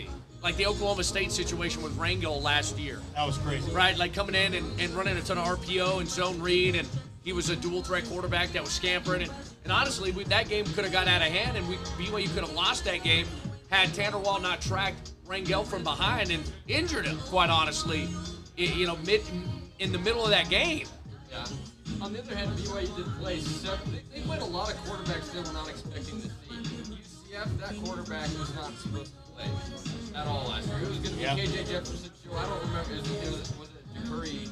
Brown. Yeah. Is that his name? Yeah, something like that. And then you've got, SMU threw out Kevin Jennings. You were able to cover the spread there. And Baylor, Sawyer Robertson, people don't remember this. DeQuan Finn was the starter at Baylor to start the year. 5-star, right? Or 4-star? DeQuan Finn was supposed to be the starter. The transfer, I think he transferred in from a MAC team. He was a highly paid, highly touted transfer quarterback. He started. Sawyer Robertson was not supposed to play much last year. He played against BYU. Seemed to be the team that you just throw out the new quarterback. It's Brandon Rose too, for Utah. And so it's not like it would be a new thing, but BYU did show they had some struggles initially adjusting to a new quarterback. Yeah, and that's the thing. It's like, I think these change-ups, right? Number one, it's maybe it's poor quarterback play from these respective institutions, their respective programs. There's also injuries, but also they're just trying to find a spark, and they typically try to find a spark versus a BYU football team that is employing some NFL schemes. And luckily for BYU, they've been able to adapt to it in game, but it's been tough. It's been difficult. We'll see what happens tonight. Go Branson should get the start for the Stanford Cardinal. We confirmed that, Ben. Yeah, there was some talk that they could try to live shot, but we just confirmed that it will be Go Branson. I know that was a talk, but I don't think you'll see a back unless barring he plays poorly. There wouldn't be a backup BYU quarterback. gets up 3 scores. I think they're going to trot out a new quarterback. I think they're going to try to do whatever they can to get a spark. They're going to trot out the backup. So I expect to see the back. If BYU is going to cover it, you're going to play 2 quarterbacks tonight. Yeah, exactly. They're going to try to find a spark. Frank's going to try to find a spark some way, somehow, and that could be what the Frank Reich doctor is ordering right now is a little change up at quarterback if it gets out of hand early. Let's get back to Frank Reich's sound, head coach, Stanford Cardinal, interim head coach, as he was addressing the media earlier this week.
starting on BYU's defensive front, comprised of Keanu Tanavasa, John Telmoy-Pay, who had a really nice outing in his first start as a defensive lineman for the Cougs. Logan Latui on that weak side OE spot, and then on the strong side spot, you have Billy Uha and Bodie Schoonover that was inserted right after that. I didn't include him in that starting rotation as well. Over under front, they're going to show a lot of different looks. You could have multiple fronts as well, 30, 40 fronts to be included in that. Frank really elaborating on how special this defense is in that defensive front. Yeah, the reason why I wanted to comment on it, well, Branson struggled in that first game of third and long, right? He really struggled, and he mentioned that you got to stay out of third and long. On the road in this type of environment, being coming off a bye, that's the last thing you want. And the reason why I want to praise the defensive line, yes, I know it's Portland State, but Jay Hill's expected more, right? He challenged his guys. And I think they stepped up to the task and did what they did. The seconds even held them to less yards in the second half than the ones did in the first half, Percolani Sitaki in the postgame. But I even want to mention that this game is more critical. You got to set the tone in the trenches. This game is going to be won and lost, in my opinion, in the trenches. And that I really think that the defensive line is going to take a lot of pride tonight in stopping the run. I think you could see Keanu Tanavasa and Hunter Clegg have a day. I really think so. I know Keanu draws a lot of attention, but I think what John Dalmabea put on film, I think he'll have some attention. But the defensive line, I think we'll get after Go Branson tonight, put him in third and long. I just wanted to highlight that. Andrew, I'm just going to say this. Defensively, the most important position group for tonight's game is going to be the defensive line. And the reason I say that, I'm not trying to disrespect Cole Branson or the wide receivers of Stanford. The best player on Stanford's offense is by far their running back.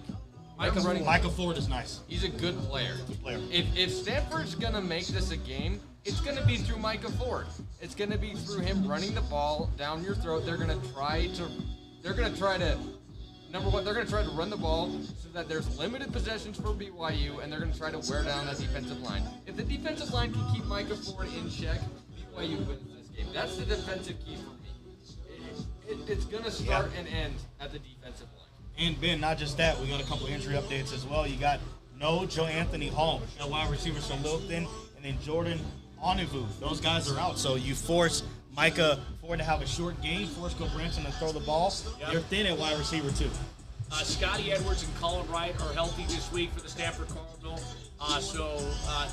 That bodes well for the Stanford Cardinal. At least Scotty coming back. He was a great defensive back for Stanford, and he continues to be. As far as BYU injury updates, Waylon Lapua will probably going to be out.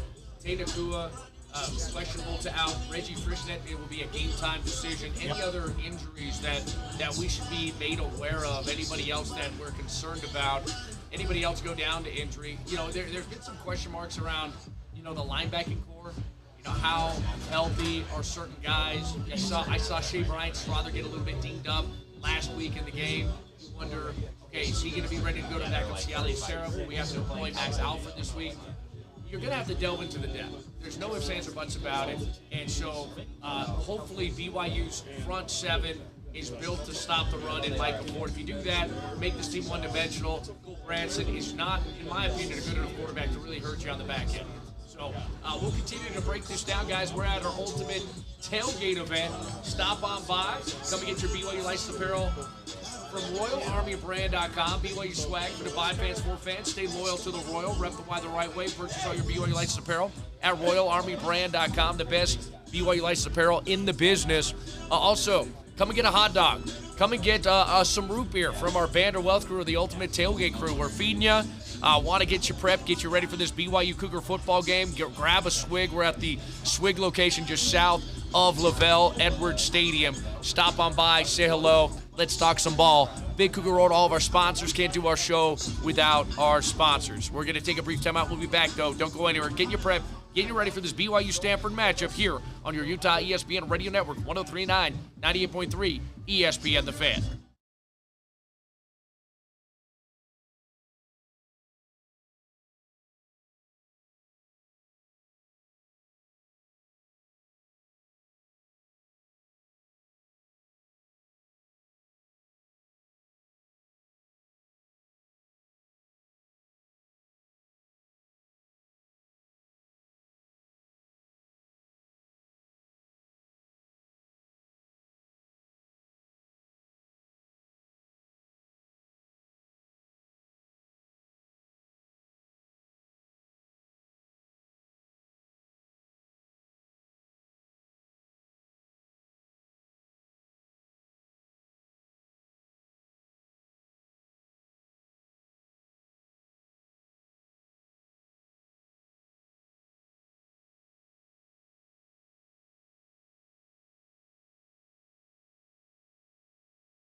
Sports, 103.9, 98.3, ESPN The Fan. I'm Ben Criddle broadcasting from our Vanderbilt studios, just south of LaVell Edwards Stadium at the ultimate tailgate location, the Swig.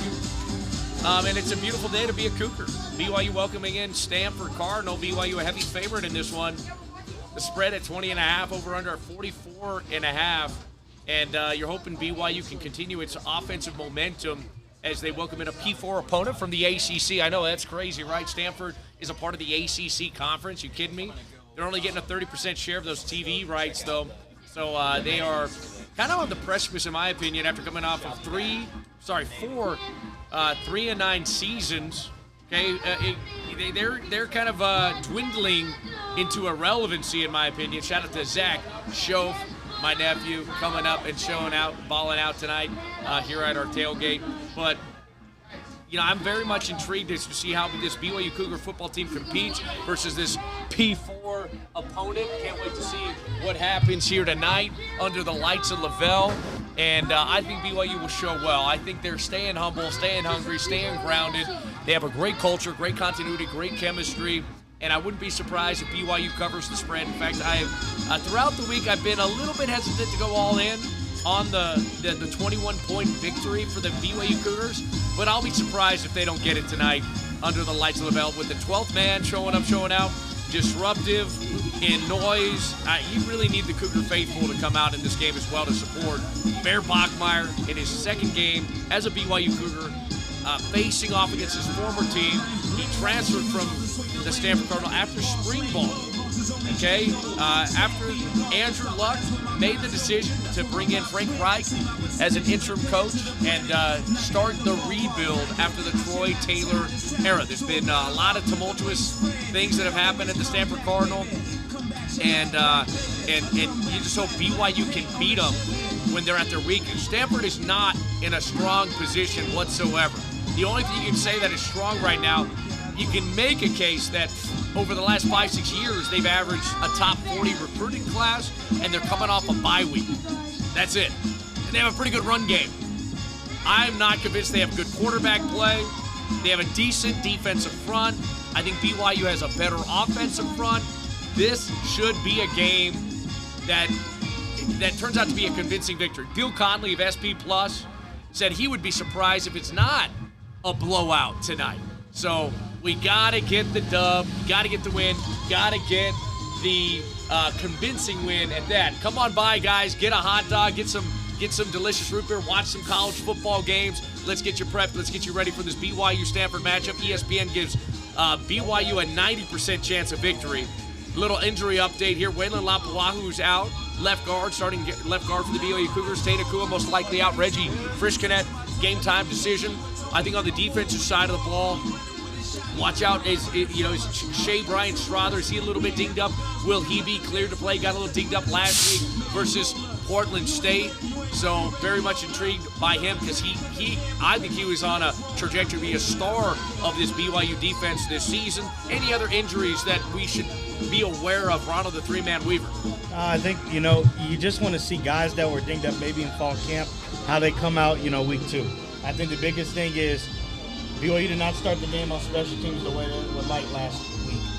PK had a fumble. You didn't like that? Yep. You see it as a BYU fan. How does he look? Just some other normal stuff. But for the most part, everybody's, pretty healthy. Maybe Isaiah Jada had a little bit of a nagging injury. Guys look healthy for the most part last week. You don't want to see guys get dinged up. So maybe that's the thing. Maybe we can have Zach queue up and play the sound clip from Aaron Roddick, I believe is question number 4 about health. I think he said, Tay, one more week. Reggie, could be a game time decision, as you already mentioned. But, look, even if you don't have those guys, and I said early in the week, Ben, and I'll stand by this, I don't think you necessarily need them to win this game. I think Cody Hagan, Chase Roberts, who I think can have a big game today and should, Tiger Bachmire, Parker Kingston, JoJo Phillips, those should be enough. You want to have depth. You want to be playing your best football, Ben, towards the end of the season. You don't want to be playing it right now, so sure. Would it be a good opportunity to get Reggie a catch or two? Absolutely, no doubt. Get him, ready. But at the same time, I think you can have those guys play after the bye week against East Carolina, which is not going to be a formidable foe.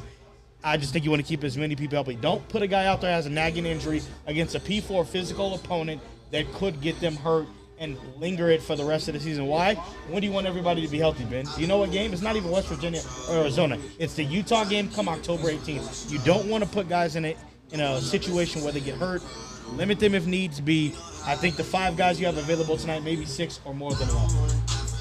Frank Reich, head coach for the Stanford Cardinal, interim head coach, had this to say about Bear Bachmire. I think all eyes are on Bear Bachmire.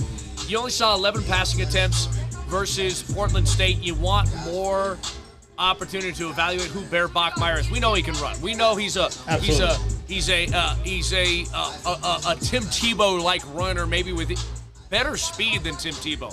His build, his athleticism, he's a big, strong runner. No ifs, ands, or buts about that. And he's a good decision maker per Aaron Roderick. He made good decisions with the football, good decisions on when to keep it and when to give in the zone read game. But this is what Frank Reich said.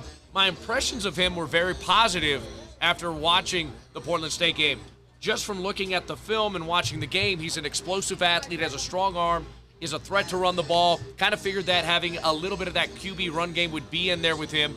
He's got an explosive arm as well. I wasn't surprised at all. He's a talented guy. So giving some respect to Bear Bachmire. Will having Bear and Tiger in the opposing locker room give away Stanford's secrets? Was one of the questions asked to Frank. He said, I really don't think so. It's both ways. What we know about Bear and Tiger and what they know about us, my experience with that type of thing is that it typically gets overrated. I'm not worried about what they're telling them or what we do because honestly, we've changed a good bit since they were here as well. They run a different scheme than we run. We're early in the season. I think both teams are focused on our players and what we do more than anything else. So your opinion on that matter. Do you think it matters or do you think is it an overrated conversation in leading up to kickoff? No, it only been a conversation if the old coach was still there, Ben, in my personal opinion, if I'm being honest. I think you could, if you want to have a storyline or something, sure, it might get asked. You can say it's a good or a bad question from whoever decides to ask it. It won't be me. But I don't really think so, Ben, right, because they have changed a lot. I will say this. I'll say this point. I think for Bear and Tiger, even though you had a head coaching change, for those on the Stanford roster that are playing defense that Bear was going up against, and Tiger, you don't want to lose this game for personal pride, right? You don't want to be like, okay, well, we left the program because the coach left. See, you should have stayed. You should have trusted the new guy. But you didn't. That little poking fun thing, you know you've been an athlete. Guys leave because of that, but you never want that to linger. So I think that might be a little bit on their mind, if at all, of like, okay, we want to be validated that, yeah, we left BYU for this reason and you get a dub. But the rest of that, no, I don't think so. I think it's way too early to say that. It's a new coach. If it was an old coach, sure. But Bear and Tiger are not at Stanford because of the coaching change. Same thing with LJ. With some other players, it was a coaching change that caused guys to say, okay, I don't want to be there anymore. So, no, I don't think it's a big deal. Frank Reich continues. He says in his scouting report, they have a dynamic run game with the quarterback being involved in that run game. They play pass and get him on the move. He's a good athlete. You're going to get him on the move. There's a lot of action going on. This is a very well-coached team, giving some credit to BYU. You can see, Dr. Kirk, shout out to you and your family, my good luck charm prior to kickoff. Gotta just dab it up with my guy, Dr. Steve Kirk. Get a hot dog, get a root beer, get some Royal Army brand, guys. Love it, appreciate you, bro. Yeah, you gotta get some whites. Gotta get some white. Wear white, brother. Appreciate you. So this is what he had to say, though. Very well coached teams. You can see that they are a very good football team. Their schemes are very sound defensively. I feel like I'm watching an NFL defense with everything they do. They do a little bit of everything. They are multiple in everywhere, in everything. Their pressure packages are quite sophisticated. Things you see at the NFL level. They do a good job of executing it. Ronnie, that's a lot of high praise from an NFL guy that's been in the league for almost 30 years, and he's got 80 games as a head coach. Yeah, I mean, and that's the one thing you're looking at if you're Stanford, right? Where did they struggle last week? Been the week before. Offense is where they really struggled, putting a lot in third and long situations. Did not do what they want to do. They were able to run the football, but the passing game is not there. And you know why you're giving praise to? What did BYU do last year? They were tied or led with interceptions in the country up there. They were the best defense in the Big 12. He sees that as Jay Hill being a next level in a way, and I don't think this hyperbole, could be a next level NFL type coach if he wanted to one day, and sees guys playing at a maximum level. When you see Isaiah Glasgow, when you see Jack Kelly, what they did, with the week 1 scoop and score by Jack, when you see Keanu Tanavasa, who's a future projected to be first-round pick, when you have a Talon Alfred, who played phenomenal last week, by the way, when you have a Tanner Wall, when you have a Tommy Prassis, when you have a Falutal Satuala, when you have all of those guys, he sees danger in the BYU secondary, and he respects it, and he doesn't want his team to go out there and make mistakes, because BYU did well last year. They punished you. If they had a short field, what happened? Quick strike, one play, they were in the end zone, and that was where Jake Retzlaff, right, who you could argue made a lot of dangerous and sketchy throws. You put Bear Bachmire out, who I think is a better runner, a better athlete than Jake. That he does not want to give BYU a short field, coming off of a bye, second week for BYU into the season on the road in a hostile environment in a game that matters so much for recruiting and for the future. You can't do that, Ben. How many throws do you think we see from Bear Bachmire tonight? Will it be a balanced approach, run to pass, pass to run? Last week, 11 attempts, 7 completions in one half of play. Where do you reside there? How much throw game do you think we see from Bear Bachmire tonight under the lights of Lavelle? Yeah, I definitely think that's a good point you bring up. He can't throw the ball 11 times tonight, Ben. That's just not going to work. They won't be able to win the football game if they do that. If they do, that means Stanford's defensive line is really bad and BYU's running game could be all that. I still think they have a good running game. I think you see Bear somewhere between 15 to 20, Ben. I don't want necessarily him to get up to 20, but I think 15 is a good number. I think you'll see him do that. He's going to have to air it out a little bit more. I think they take a little bit more chances. I think Bear will be on point tonight. He had a lot of throws that were underthrown. I think you could see him miss a little bit longer maybe tonight, if anything, but I'm going 15 to 20, Ben. This Stanford Cardinal football team has become accustomed to losing for the last 4 years. And most recently, too. I mean, they've lost 4 out of their last 5 games. Their last win was November 16th, 2024 versus Louisville, and they got by the skin of their teeth, 38-35. Yeah. Okay? They have lost some close games. They lost to rival Cal 24-21. That was a close one. They lost to San Jose State 34-31, and then they lost to Hawaii 23-20. These are close games. Yeah. The ball is not bouncing their way. No. They're not capable of executing. And, so you hope that these losses are teaching them to lose close games rather than, eventually figuring out how to win these close games. Yeah, but I think that it is, and I definitely think will be, Ben. But here's the issue, though. You're playing different teams. This BYU team is a different team. They're a team that was tied for a 4-way tie last year in the Big 12 for first place. They're coming in humble and hungry again to prove, because they felt like they left the Big 12 title and the college football playoff on the table. They returned a lot on defense and got better. They returned a lot on offense and got better. Yes, it's a young quarterback, but they got the running backs healthy, at least in the number 1 and number 2. It's going to be tough for them. I know that they've lost close, and you hope that they learn, but with how talented this team is, it's a tough asset you're asked to. Bill Connolly's projecting a blowout. Again, I think first half closer than we all would think, but I think second half you'll see, and I'll even throw this out there. I'll throw a bone. You could see third quarter, you could see Oklahoma State. You could see them run the ball 10 straight times to establish something and say, hey, we're going to play big boy football behind our NFL guard, our NFL tackles, and we're going to run the football down your darn throat. I think you're going to see that tonight. I think Carson Ryan could also have a big night. He catches today. It's going to be a tough task for the Stanford defense, I think, to stop BYU's offense, because you know what BYU's defense is going to do behind Jay Hill and Aaron Roderick. BYU football, who are they right now? Entering 2025, the Cougars rank number 9 in total wins over the past 50 seasons in college football, winning 435 games. Only Ohio State, Alabama, Oklahoma, Georgia, Florida State, Michigan, Penn State, and Nebraska have won more football games than BYU.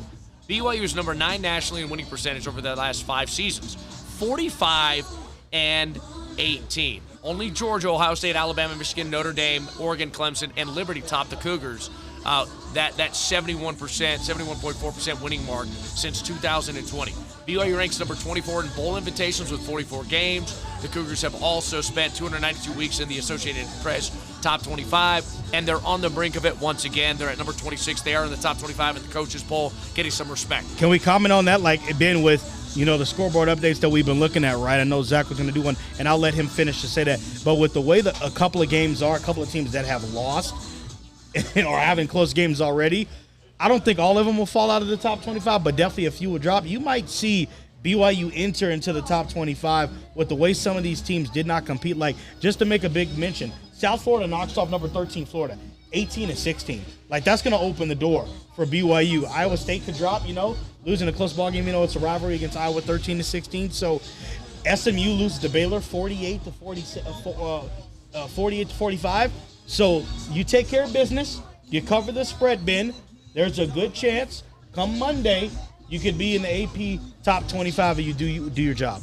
No doubt about it, and you expect it, right? With a win over Stanford, a convincing one, you expect to be in the top 25 in both the coaches and the AP poll, right? There's no ifs, ands, or buts about that. So BYU is on the right track.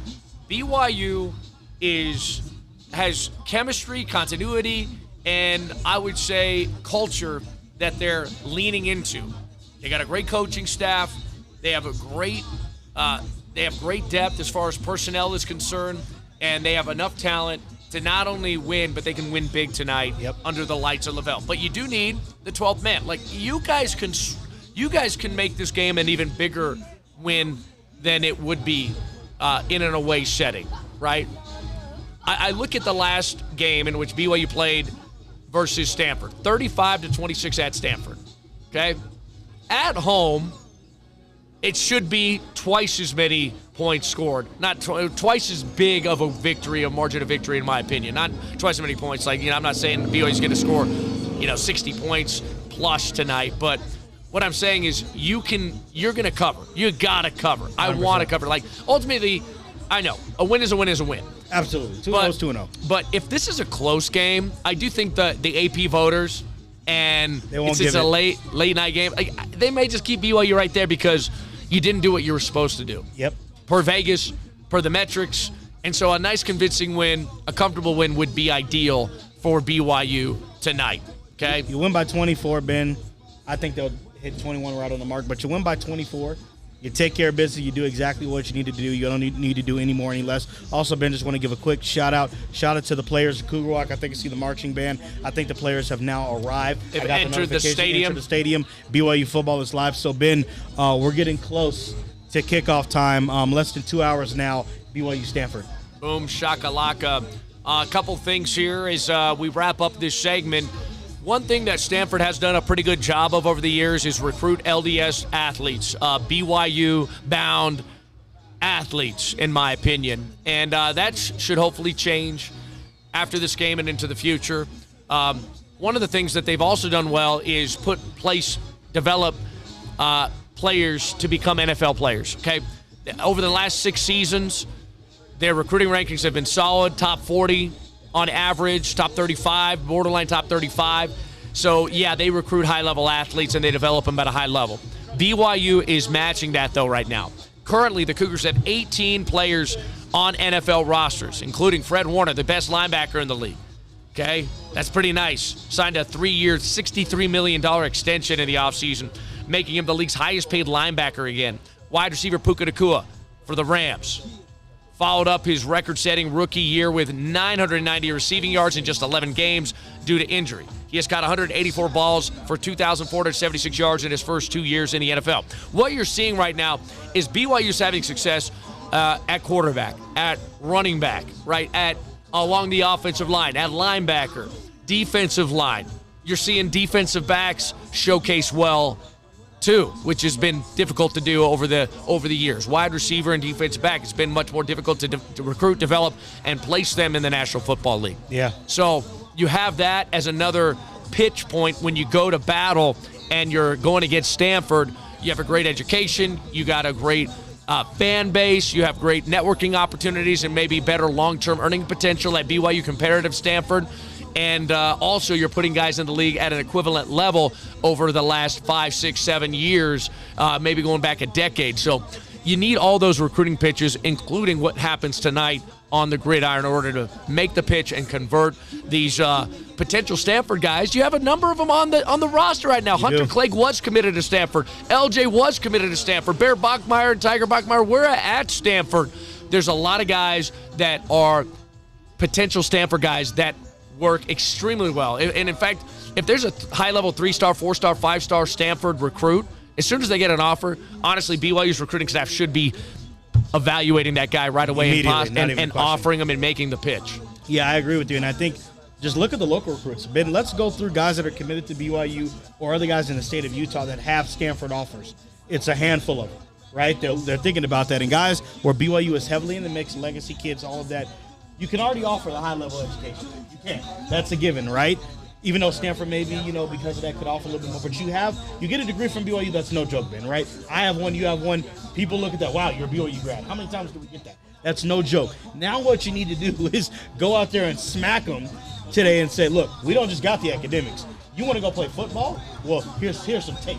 You see this? Did you see what the team did?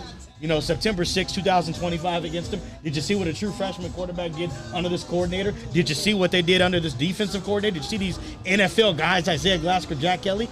All of that, Ben, as you mentioned, is a pivotal thing and is a recruiting point that seals the deal for recruits. Ben, you've gotten into Texas, haven't you, with Jannara Guilford? You can shut the door on Stanford officially with the win tonight and tying up the series 2-2. Let's take a brief timeout. Come on by to our tailgate. Come hang out with us. Watch some of the college football games behind us on our flat screens. Ultimate Tailgater, come and get a hot dog, get fed before you enter into the stadium.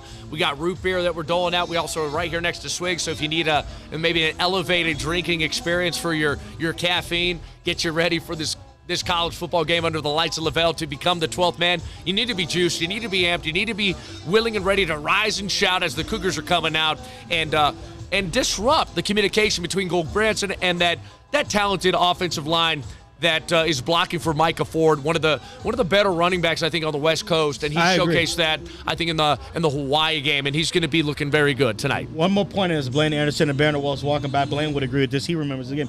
Do we recall the game where there were 3 false starts where you put a certain quarterback who was for the Washington Commanders now in a 4th and 22? Oh, my goodness. I remember this. We were there. They could not have Jaden Daniels. They could not have Arizona State. Could not. The center, you never see a center in college football say, look at his quarterback. Say, what's the snap count? What is it? They couldn't go silent, and they couldn't go anything because it was so loud from the 12th man. I think you bring up a great point. If the 12th man can disrupt the communication between the offensive line and the running back, and if you can take out that chemistry, BYU's defense, and hey, it's going to be a good night in LES for sure. 8:15 kickoff at Lavelle Edwards Stadium. Should be about 73 degrees at kickoff. If you're going to be watching from home, Mark Jones, Roddy Jones, and Quint Kessenich are going to be on the call for ESPN. It's going to be broadcasted on the mothership. Yes. Even though you got Mark Jones, Ben. You love and hate the late kickoffs for a number of reasons, right? But you got all your chores done on Saturday. You went to Costco. You mowed your lawn. You went to your kids' football games the lawn this morning, and Ben, soccer, all that stuff. And now you get to come and be a part of the 12th man, right? And rise and shout. But then also, if you're not able to make it, you can watch a great game on the mothership with a great crew calling the game. The question is, will the mothership pick up again? Just got a notification. Jamal Williams back in the building. Jamal, Swag Daddy. Swag Daddy, Kazakaze, the anime king, anime god, back in LES tonight. Ben just got a notification that he's back for week 2. Let's go. J Swag, Swag Daddy, former BYU great running back Jamal Williams is in attendance, so show him some love when he walks by. Show him some love and appreciation. He's one of the best that have ever come through Brigham. And he's one of those guys, too, that stayed the course, left for a year, could have just said, I'm going to go elsewhere, could have transferred. He trained. Bought into the culture, yep. Bought into BYU. His mom advised, hey, you need to go back to BYU. Trained with Luke, Neil, his coach, his mentor, and then came back to Brigham, balled out. So shout out to J Swag, Jamal Williams. We'll go to the break, guys. Don't go anywhere.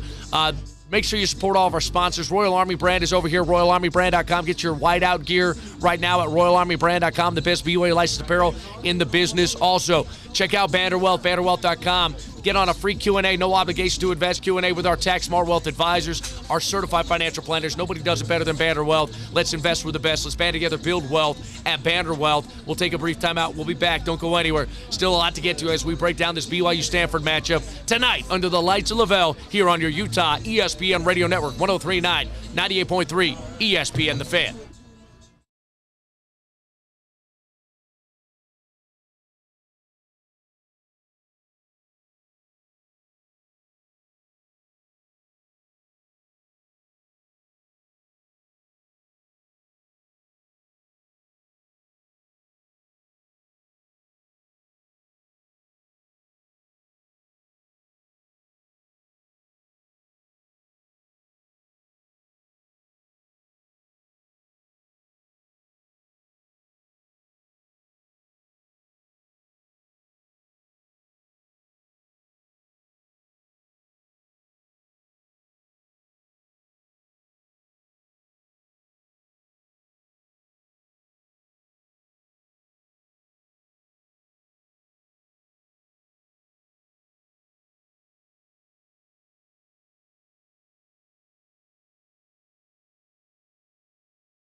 Welcome back. Cougar Sports, 103.9, 98.3, ESPN The Fan. I'm Ben Criddle, broadcasting from our ultimate tailgate just south of Lavelle Edwards Stadium at the Swig. Would love to interact with you. Come on down, get a drink. Come get some BYU licensed apparel. Wear white tonight. We still have a ton of white BYU licensed apparel from Royal Army Brand if you want to come pick up some. Come on over here, chat with Vanderwealth, get a delicious root beer as well as a hot dog as you head on down to Lavelle Edwards Stadium. 8:15 kickoff, so we're a little less than 2 hours away before we get to see this BYU football team face its first true challenge of the season. Yes. And as I mentioned, Stanford has good football players, and they are in a rebuild mode. They're trying to find their identity, but they do have good clay. And Frank Reich is a very experienced football coach, and they're coming off a bye week. They got a good running game. They have a good front seven, I think, on the defensive side of the ball. They do pose some challenges that you need to address. Stay the course, stay cohesive, and let's see if we can establish our run game, get into the play-action game offensively so we can take some shots downfield and just execute from the 35 going in. I would love to see Cody Hagan once again featured offensively. I think he needs to be featured offensively. He's too dynamic, too explosive not to. And then on the defensive end, stop the run, stop Micah Ford, put Gulbranson into a one-dimensional space, and watch him make mistakes. I could see that happening as well. So, should be about 73 degrees at kickoff, so a beautiful fall evening to watch BYU football under the lights of Lavelle. Be the 12th man, rise and shout, and make sure you're making noise, the raucous noise like the Royal of the Cougars does, that student section, but be a part of the Royal Army, guys, and make sure you're rising and shouting as well. Ronnie, what do you got for me? I was worried a little bit about the weather. You know, there was 30% chance. We had a slight breeze come in for about 30 minutes. But now looking at clear skies, the sun's out, the clouds have shifted over. You might have a good night of football of maybe a few clouds, but I don't think there will be any rain now, Ben. That's a good sign. Weather's always a concern when you're playing at night or any day, but it doesn't look like that's going to be a factor tonight. Stanford has to play at elevation for the first time in a long time, and that could be something to watch as they fatigue in the third and fourth quarter.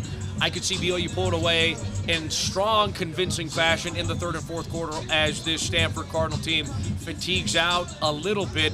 BYU's jerseys, they're going to be wearing the white domes, royal jerseys, and then white pants with the royal accents, obviously. So they're going to be looking fresh. And then Stanford's going to be trying out all whites. Can I fight about this for a second? This is kind of crazy. How do you have the all white, but to match the opponent, and then you're wearing different? I don't know what occurred with that, Ben, but got to do better with that, in my opinion. Kalani in his 10th year now, 73-43 all-time career record as the head coach of BYU. BYU's a 20.5-point favorite. Will they cover? I'm picking cover for this Cougar football team. Over-unders at 44.5. So you could see an under where BYU also covers. It could totally happen. Maybe somewhere around like 35-10. Somewhere around there, a little less than that, 33, 34 to 10. You know, they may get 2 scores, maybe 2 touchdowns from the Stanford Cardinal, but I feel like BYU's going to cover right now. Let's get a brief college football update, some of the scores that are happening across the country with Zach Robinson. Zach, what do you got for us? All right, so I got an upset alert for you guys. Well, I'm mentioning this last segment, but Florida State has South Florida has upset number 13 Florida, which is a game-winning field goal. Cal Poly's down to Utah 49-6. Miami up on Bethune-Cookman 28-3. South Carolina and South Carolina State are just out the way right now. Number 3 LSU up on the Louisiana Tech 7-0. Mississippi State up 10-0 on number 12 Arizona State. Number 18 Oklahoma up on number 15 Michigan 7-0. And number 21 Alabama up 21-0 on UL Monroe. The Big 12 Houston up 7-3 on Rice at the half. And Kansas State at 13-7 on Army at the half. Yeah, so a number of games we're going to be looking at right now. Like ASU needs to step up. Mississippi State getting that revenge from last year. I'm telling you, bro. Like we like these games versus SEC, ACC opponents. Shout out to the fans showing up, showing out. Oh, I got my fam over here looking good. Hey, come on up here, guys. Hang out with us for a little bit. Guys, come on by, get a hot dog, get some root beer. Come hang out over at the Royal Army brand tent. Get some BYU swag for the buy fans, for fans. Always staying loyal to the Royal, repping the Y the right way. Purchase your BYU license barrel today. Look, my storylines heading into this BYU-Stanford game, and the story I would ultimately tell to this Cougar football team that doesn't understand and know the history between BYU and Stanford. Stanford has been a part of the Pac-8, Pac-10, Pac-12 for a very long time. This is an institution of higher learning at the max. This is a research institution that receives subsidies as an R1 research institution. They are highly academic focused, and I would say if you're not a part of that academic world, is like that public academic world, they kind of stiff arm you a little bit. They have a little bit of pompous nature to them. The idea that BYU didn't merit an invite years ago to the Pac-8, Pac-12, Pac-10 is an absurdity. Of course they deserved it on the field. Of course they had earned it. But institutions such as Stanford, Cal, and others within that PAC organization said, nah, BYU, we don't want them. We don't need them. So just that as a foundation.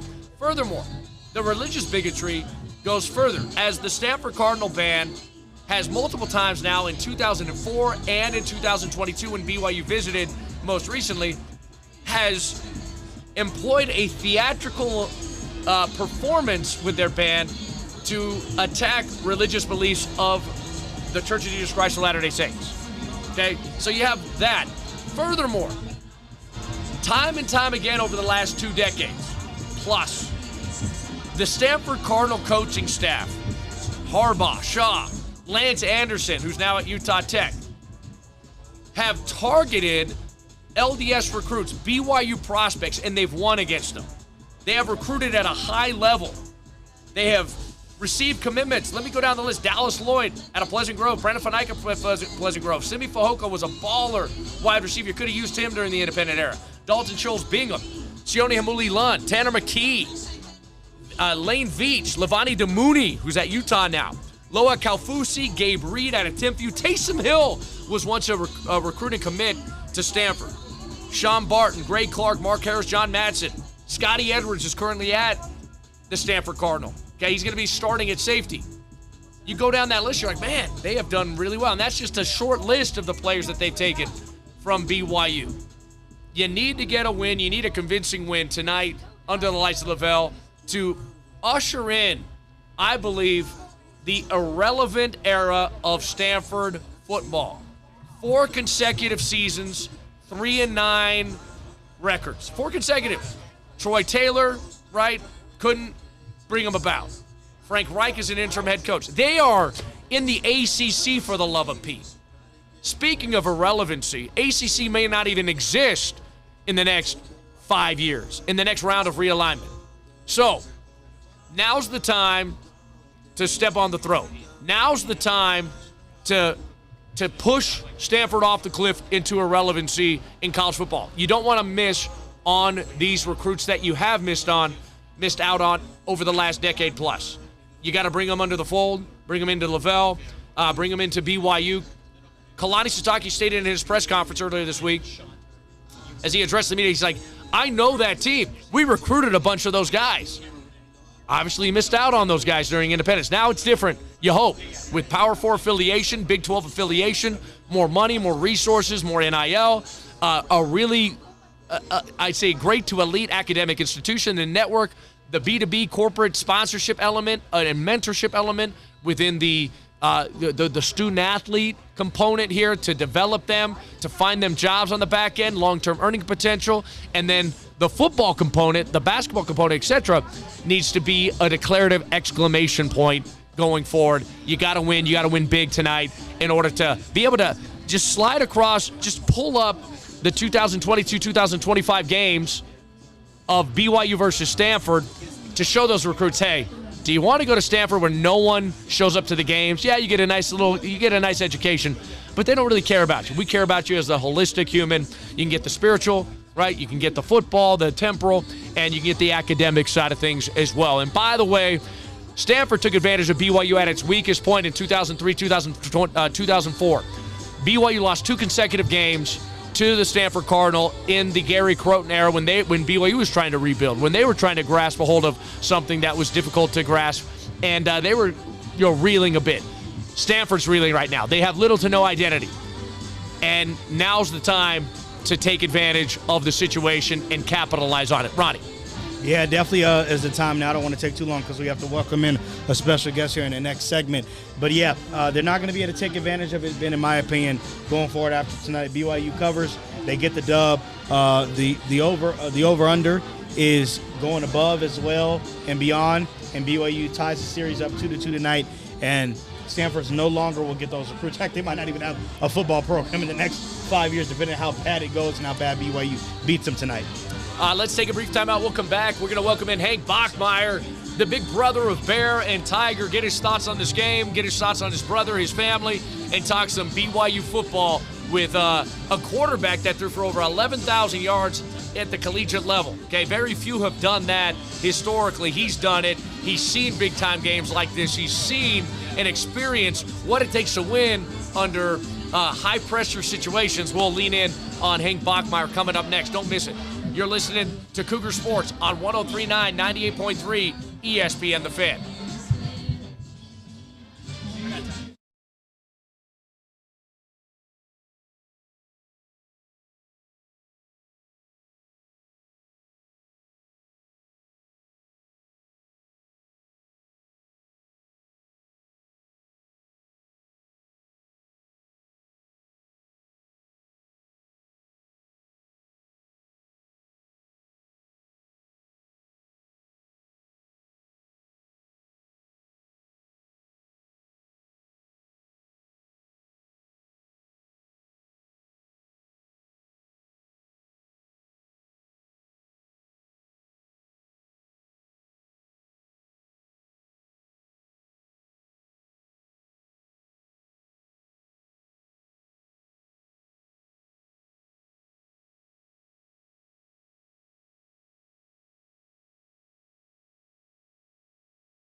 Welcome back, Cougar Sports 103.9, 98.3 ESPN The Fan. I'm Ben Criddle broadcasting from our ultimate tailgate, your South of LaBelle Edwards Stadium at the Swig. Come on by, get some delicious drinks, get some caffeine in your body so you can rise and shout. Be a part of the Royal Army and that 12th man. Make sure you're boisterous in this BYU football game and disrupt the communication between the branch and that offensive line and maybe cause a few false starts. It would be awesome. Royal Army brand is down here, guys. Get your BYU licensed apparel. The Fine Twine Linens of Brigham. All white. It's all white all night, guys. You got to wear the white. It's a white out tonight. BYU's going to be wearing the white lins with the royal jerseys and then white pants as well as the royal accents. And Stanford's going to be in the all white with Stanford Cardinal red, I guess, or maroon you call it, as their accent. But can't wait for this game. BYU's a heavy favorite, as they should be. But there's some question marks around BYU right now. Sure, like we have a true freshman quarterback. We're doing something that we've never done before. And tried out a true freshman quarterback. Game 1, it was awesome though. 7 of 11. He accounted for Bear Bachmire, accounted for 5 touchdowns in his debut. Starting off right, he was efficient, he was effective, made good decisions for Aaron Rodgers, and we got to see him shoot a little bit as well. Very dynamic with the football in his hand, and can't wait to see what he can do versus Stanford Cardinal, his former team. There's a lot of cool storylines heading up into this game as Tiger Bachmire and Bear Bachmire facing their former team and teammates tonight under the lights of LaBelle. But guys, stop on by, get a hot dog, get some root beer, come and hang out with us as we prep you, get you ready for this BYU Stanford matchup.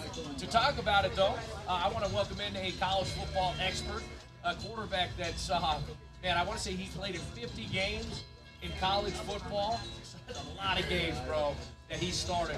Threw for over 11,000 yards as a quarterback at the collegiate level. Boise State and most recently Wake Forest. He's the big brother of Bear Bachmire, Tiger Bachmire. He joined our show a couple weeks ago. Let's welcome in Hank Bachmire to the show. Hank, how are you, buddy?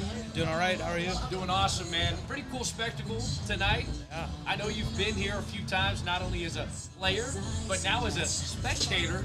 What do you make of the pregame and game time experience under the lights of LaBelle? It's unbelievable. Came as a spectator last week to the Portland State game, and just like I was telling you off air, just with it being the score, what it was so late in the game, and just everybody staying, it was so awesome to see. And just what an incredible fan base you guys have here. It's really fun to be a part of. It's a special place, right? You get a very invested fan base, right? And they come and support. They can also be critical of quarterback play. Yeah. You know, they're gonna nitpick. So whenever you get like the last thing you want is like apathy, right? From a fan base, but they can also be pretty critical. You hopped onto our show a couple weeks ago. Like, hey, look, you got a true freshman quarterback. Bear's extremely talented. You know your brother's skill set better than anybody. You know, he'll probably make some mistakes along the way, but the talent is undeniable, and he comes from a football family. How does that prepare him to compete versus an ACC foe, Stanford Cardinal, who has got tremendous talent, they got good talent, and good coaching staff? Yeah, you know, I'm really excited to see what he builds on this week versus how he played last week. You know, me being his big brother, and I think anybody saw. You know, I think that first drive, I'm his big brother. I'm going to be a little critical, at least on air. I said this to him. I want to be confident. I think he should have been 11 for 11. Like watching it, I think he made great decisions. I think those first few throws, especially getting out there, I was like, well, were you nervous? Like, yeah, I was nervous, but I think the decisions were great. I think he could have, ball placement on a couple of those throws could have been a little bit better, but I think he operated really well. I think he made great decisions, and I think that's a positive sign, is the ability to be able to make those just great decisions, and then the outcomes will kind of take care of themselves eventually. And so to see him settle in and just get that confidence in that first game, it's great, and I'm really excited to see him build upon that game into the Stanford game. Because even for myself, I'm like, okay, I just, with the sample size is so small, I just want to see him against an ACC opponent. And I think, like you said, alluding to your question, I think he's ready to go. And I think last game was a great confidence builder for him. And just he knows, he knows he can make those throws. And he got better as the game went on, and he got more confident. They got him in the run game, he moved his legs. I think that's great too. So really excited to see him in this next game here. Let's discuss the balance between what's architected and then what's ultimately, what's employed. Any quarterback has to go through progressions, yes, but it's always nice with a young quarterback to have what you planned on in that particular play, what you planned on in practice, ultimately come open in the game. And I think in the Portland State game, what was planned, what was prepared for, it was typically there. And he made good decisions. He made the right decisions within the architecture. I tend to lean on, as a former athlete myself, I really lean on, hey, Aaron Rodgers got to put Bear in a good position to make plays. And I felt he did that game one. It makes it a little bit tougher. You've worked with a lot of OCs. How can A-Rod maybe put him in a good position to make plays and make good decisions tonight versus Stanford? Yeah, I'm not the offensive coordinator or anything like that, but I think Coach Kalani and, like you said, A-Rod, they got a good plan for him.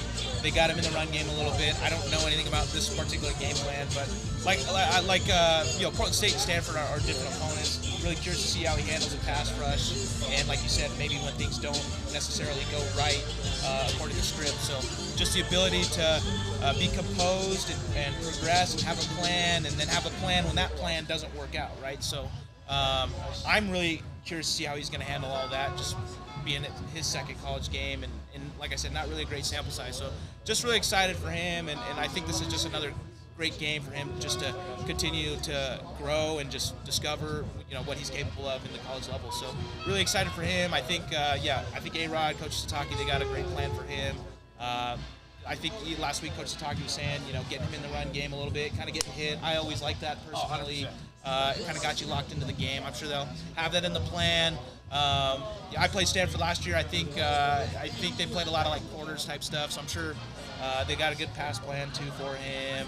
And the run game. If the run game and the defense do what they did last game, that helps out tremendously as a quarterback always. So you see quarters a lot with Stanford. You'll see maybe some cover threes, cover six. Right? But you saw a lot of quarters last year with their personnel. Yep. So what are some of the things that you can expose in quarters through the pass game, and then also getting after it in a zone when you're facing more zone-based scheme in the run game as well? I think they run a lot of 30 front with their guys. Okay, yeah. From what I remember too, I think the safeties come down in the run fit, the RPO game. But obviously, I think we're gonna run the ball, and then the play pass with it, that type of play pass, get him on the move too. I think that's all good stuff. Like I said, I don't know the game plan or anything, but just watching BYU always. It's a run. Traditionally, both personnel sets between Stanford and BYU are very similar. Very similar. There are some nuances, right? You got a Puka or something like that in here, or you have a particular quarterback, right? But you look at Stanford and BYU, their personnel year in and year out is similar in their strengths and weaknesses, and they kind of mirror each other too. Yeah, I think the reason why my brothers came here was it was very similar in the values, the culture, the scheme, just the type of people at that institution and here were very similar. So I think when they transferred and came here, it aligned a lot with their values. And like you said, I think Stanford also has a lot of those capabilities. They're obviously going through some stuff, a lot of changes. But here I think it's a very NFL-style scheme that A-Rod runs. You guys have done a tremendous job of just developing NFL-caliber athletes. And so, for my brothers, that was a great fit. As far as the scheme, it's an NFL scheme. You're going to run the ball. You got the wide zone, the motions, and then you're going to marry that run game with the play pass and move game. Take some vertical shots off of that. So if you can stay ahead of the sticks in that regard, I think with LJ, that guy's a stud. That's my first time ever watching him. Yep, he's unbelievable. Tight end looked really good. Chase Roberts, all those guys look great. Cody Hagan, that guy looks like a freaking stud. Get that guy the ball. Get that guy the ball. But really fun, really exciting. It was really creative. I think he just did a great job being so multiple and really fun to watch. It was funny when they went, what I'm talking about, when the ball got away from Bear a little bit on a throw as a slant to Cody. I thought for certain they were actually going to do a double move on that play, sluggo. They went with just a slant off of kind of a zone read RPO type of look. And I was like, man, with that much space, with a 10-4, 10-5, 100-meter guy, I wouldn't be surprised to see a double move tonight from Hagan and Bear putting it on him in the back of the end zone. And I'm glad you brought up Cody because I think he's just a different player than that of Chase or JoJo or Parker even. He's a player that makes you turn your hips as a defensive back, really quick, and he can break you off real quick on any comebacks, etc. But what was your favorite play from Bear last week where you said, dang, that's my brother, man. That's a great college football. Yeah, I think that one where it was a boot in the red zone and he shimmied the guy and then he jumped in and got in there. I think it was just a great football play. It's just you're just playing ball, kind of backyard ball right there. But at the same time, he went through his progressions, didn't have anything, and then was quick, decisive, decided to run and made a guy miss, made a play, and got in the end zone. I think that kind of just sums up his game.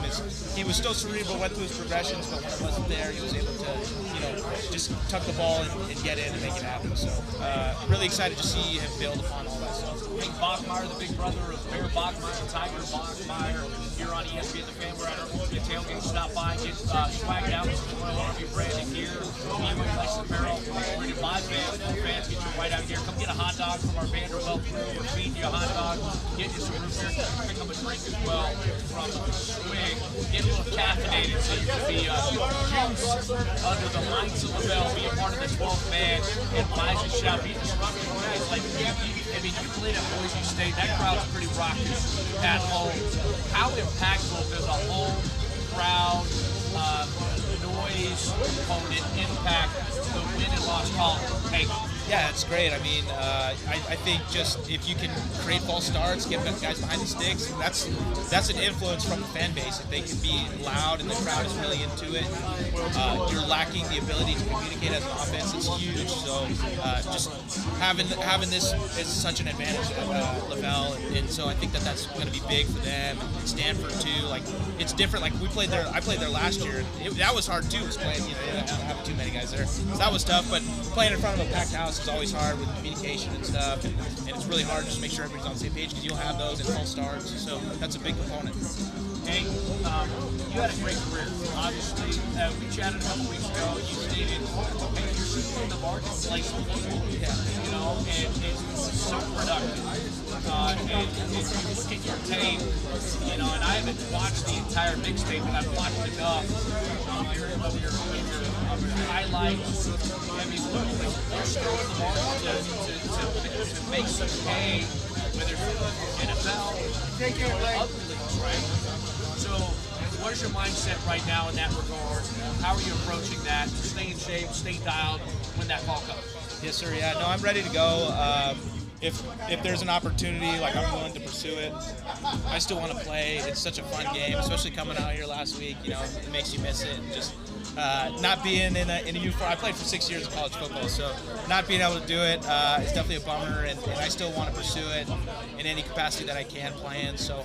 I'm just working out, staying in shape, ready to go for whatever league is available. Is the vicarious nature though that you experience with your brothers, is that kind of like tangible, like validity though, even though you're not playing it and you miss it, right? You're not playing it right now, but like, do you get to kind of experience college football through your brothers right now? It was funny. Last game, I was actually in the nosebleeds last game, so it was tough struggle for us to get some tickets. So I was up at the top, and I actually liked just kind of being low key, sitting up there by myself. But I got more nervous for Bear and for my brothers than actually playing. I was like, oh my god, like just do all right. Like he looks nervous, or like, oh, I hope he does all right. Yeah, I was super nervous. I was more nervous than when I played. So it definitely feels like you're playing in a way because you just want them to do so well and succeed. But it doesn't always go like that. They're going to have their adversities, they're going to have their failures, and their bumps in the road, and you just got to be that big brother for them and be there for them. So really love them. It's a great honor to be their big brother, and really excited to be able to watch them again. I'm sure I'll get nervous again here in a little bit. Have they experienced, do you think, like I look at you, I look at your, how you played, your personality, getting to know you here, like, you guys are pretty even-keeled, pretty stoic. Obviously, I'm sure you guys get emotional too during competition. That's just how it goes. But do you feel like both Bear and Tiger have experienced enough kind of adversity through football and in life to stay even-keeled when it does does get a little bit turbulent, right? When the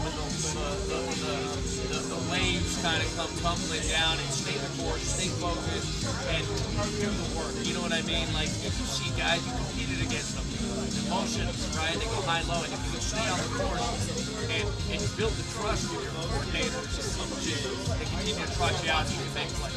Yeah, I think you said just in life, and then having the foundation, like, in their faith, and like, we didn't come from much growing up, so like, just, my dad had brain tumor when I was a freshman in college, so like, there were things that were really scary for us. My sister had an autoimmune disease. We stayed at Ronald house for 5 months when we were growing up. There's a lot of things that I think led them to where they are today, mentally, emotionally, spiritually. So yeah, I think there's a lot of things in our life that made them into the men that they are today. And so I think for them, and I'm curious to see, but I think nothing's too big for them. But they got to go out there and experience it for themselves, and they'll figure it out. And it's their journey. That's the way I kind of look at it in my life. I think that they're prepared enough to do it, but eventually it's like the birdie in the nest. You got to go let them fly. Let them fly. Yeah. Right? And I want to humanize these guys, humanize the Bachmire family a little bit here, because when adversity strikes and the passionate fan base begins to comment, X, Y, and Z, right? You want to try to humanize, want to balance it out, like, and I know that you understand that, there's a human element to all of this. You want to win. It's not the end-all, be-all. At the end of the day, they're still fantastic humans, fantastic people from a fantastic family. But something about the Bachmire family that Cougar Nation needs to know a little bit. You've mentioned a few things I think are important about where you guys come from and your experience as a family. We chatted with Bear, we chatted with Tiger a little bit, but what's some things that the fan base needs to know about these young men that are balling out at Criddle? Yeah, they're just great young individuals, and they mean so much to me because they're so kind, they're so humble, and they're just really great young men. Like, if you get to know them, they're just great young men. What you see is what you get. They're very just humble people. Just try to honor our family. We love just playing guitar and sitting around on a boat or a campfire and just singing songs together, playing board games, charades, whatever it may be. Like, we love doing that stuff. We love just having that adventure. Like, every day with Bachmire is an adventure. You can ask anybody that's here at the game or anybody that knows us. We're just a quirky, goofy, chaotic, adventurous family. So we love to have fun, and it might be an adventure. It's going to be a memory, but it's always a blast. The etymology of Bachmire is German, right? Isn't it? Yep. And then, but also you guys have a dynamic, I guess, lineage as well. Mom is from where? Thailand. She's from Thailand. She's Asian, there's some Asian, I don't know what's not stereotypes, but there's some Asian discipline within the household, so we grew up just eating, bags and bags of rice with chicken. I used to hate rice because it was all we used to eat every night, but I love it now, and just, all that stuff just blended into it. Was it a wooden spoon of corporal punishment, or was it more of a brand? It was wooden spoon. Wooden spoon, that's what I thought, yeah. Wooden spoon, if she runs the kitchen, you go hide, and then eventually we got big enough to... Back of the leg, front of the leg? Yeah, kind of just wherever she could kind of, Yeah, and eventually we got big enough to where, my mom's a slender woman. No, you kind of just pretend, and it hurt worse than what it actually was, but... she didn't do that too much, but if she would threaten it a lot more than she actually did it, so it worked out. So I think she's got great kids. You guys did a great job. Mom and Dad's name? Michael and April Bachmire. Michael and April Bachmire. They've done some great work with you guys, obviously. Hank Bachmire by my side. Get to know him. Get to know the Bachmire family. What do you make of the supporting cast right now from what you saw? I don't know if you went back and watched the L22. I'm sure you watched maybe the TV copy. But what did you notice about the supporting cast, offensively, defensively, special teams wise that you like? Yeah, to be honest, I watched it live, so I can't say anything. But I think that the run game's unbelievable. Really curious to see how the O-line's going to do against a Power 4 opponent. And then the defense was great, special teams was great, so just really excited to see them and against a little bit better opponent. All right, Hank. Well, you can stick around. We're going to take a brief time out, and we'll come back and talk a little bit more BYU Stanford. Hank Bachmire, the big brother of Bear and Tiger. See you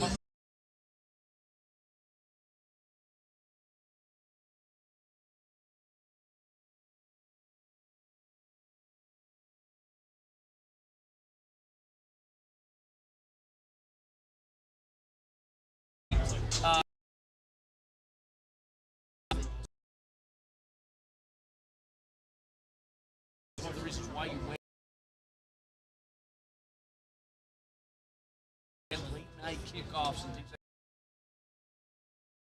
that. Now took a little bit of that glamour of these ESPN kickoff games between those two programs. I want to talk about you. We'll talk about that on the flip side. Coming up next, guys.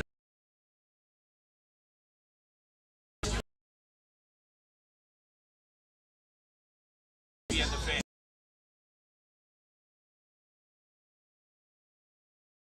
How do you take off? Okay, awesome. Thank you.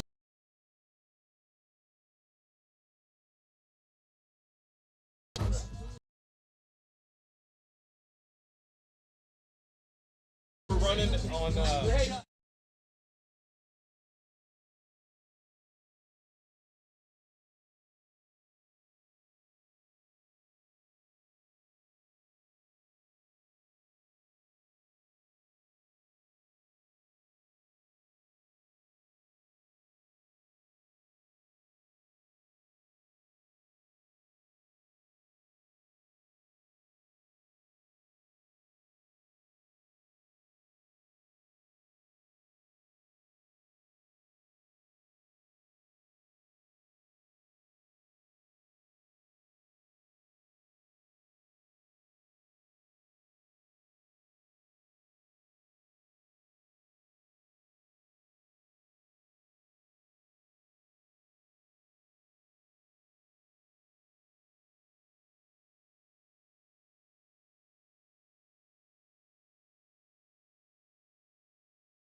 Ultimate Tailgate Studios. We're by the Swig, just south of LaBelle Edwards Stadium. Appreciate all the fans showing up, showing out, hanging out with us.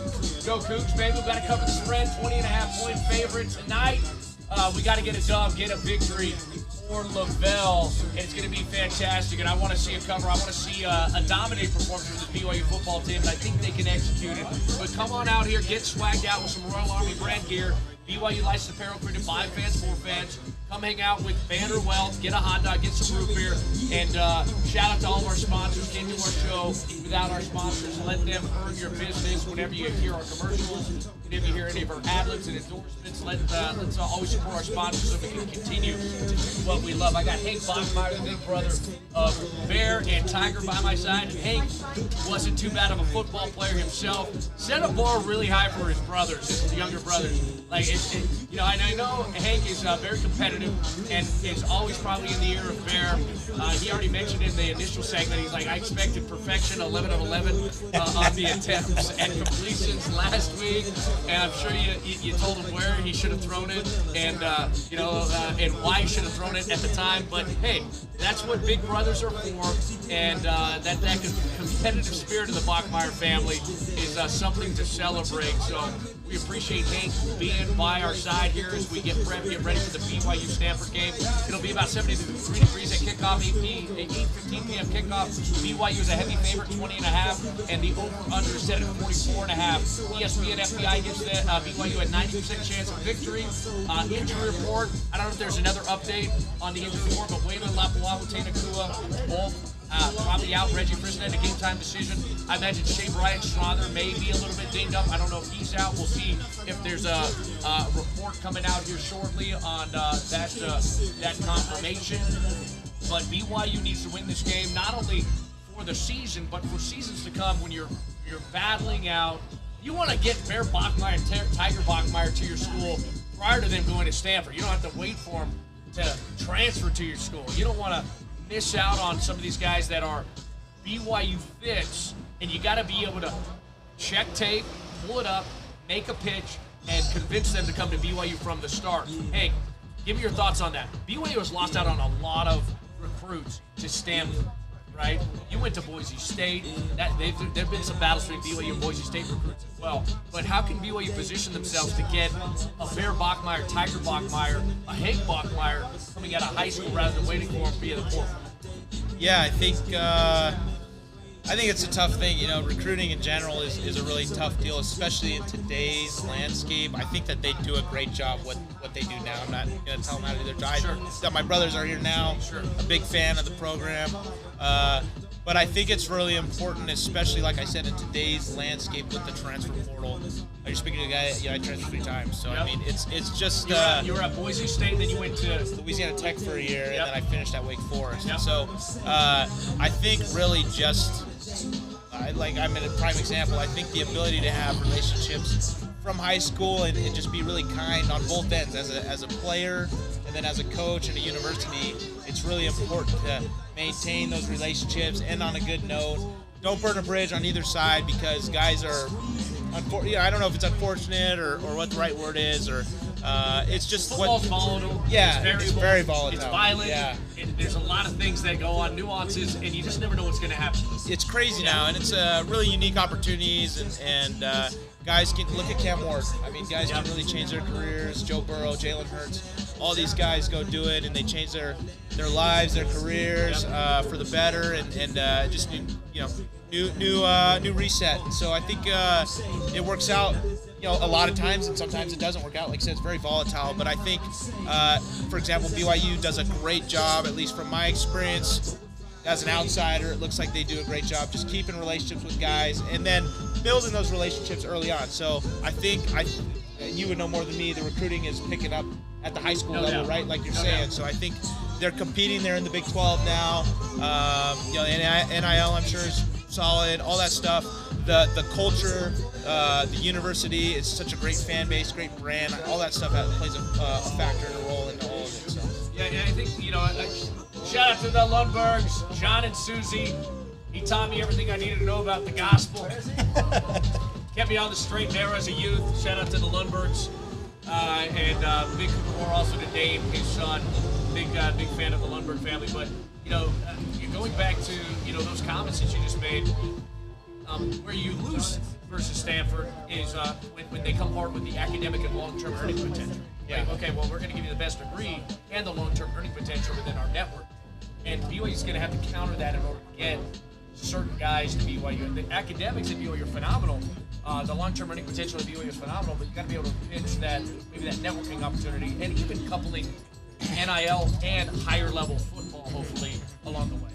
Yeah, I think the network here, just from my very, very short stint with this university, it's just such a global brand. BYU, you go anywhere, I'm walking down the street with the Y, and you get stopped by so many different people in Southern California, across the country, I'm sure across the world. Yep. And so it's a great brand, great network globally, just like Stanford is. And I think it's hard because, I think for my whole family, Stanford was like kind of a dream school for everybody. And just, it's tough. I think their ability to adapt in today's landscape, it's just tough. Like, you see the product of the field, and it's hard. They're great people, first-class people. 100%. It's just tough. And then for my brothers, like going with Troy Taylor, great man. He recruited me when he was at Utah back in the day. Great offensive scheme. Yeah, yes. You know you're going to be productive. You know you're going to be slinging it. Yeah, and just kind of the vision he had. And then with Coach Reich, who my family loves, and just a great man. And Andrew's a great man as well. It was just tough with him coming in and saying, hey, you're here for a year, and that's it. And then going from there. And then, there's been an exodus of players, and it's hard. It's just been really hard, especially because we are fans of the program at the university. Like Tiger's going back, he's going to go get his master's in computer science after he gets his MBA from here. And so, like, my family loves that university, and it was a really hard decision for him, but I just think that there's such great reasons to come here, and I just think it really aligned with everything that my family values and what Tiger and Bear value. And it's just, you guys, it's a great university, like I said, great brand, great academics. I think it's just a really unique university institution. Ronnie. Yeah, what is it? I just want to go back to the postgame last week. One of us had asked a question, what stands out to you there about what you could fix going into next week? He's the first drive, goes for a touchdown. What does that say about his maturity? Out of everything that occurred in the game, he goes back to his first series of a Bell Edwards game. Yeah, I think he just wants to be the best that he can be, and that's being process-oriented and looking back and reviewing it objectively and saying, hey, I missed some throws in this first drive, and I got to be better. For us to be successful against some better teams, I have to do my job to be the best that I can be for this university, for my team. It's just, you're a professional. You're a professional in today's day and age. So. This may sound too aggressive, but it's something that I experienced. You mentioned it. I almost want to come out and just first play, QB lead run. Just like put 2, 3, 4 blockers in front of him and let him just get a little, little pop. And then, all right, hey, we good? Okay. Now let's get a little screen game going on. Get it out to Parker, get it out to Chase, get it out to JoJo, get it out to Cody, right?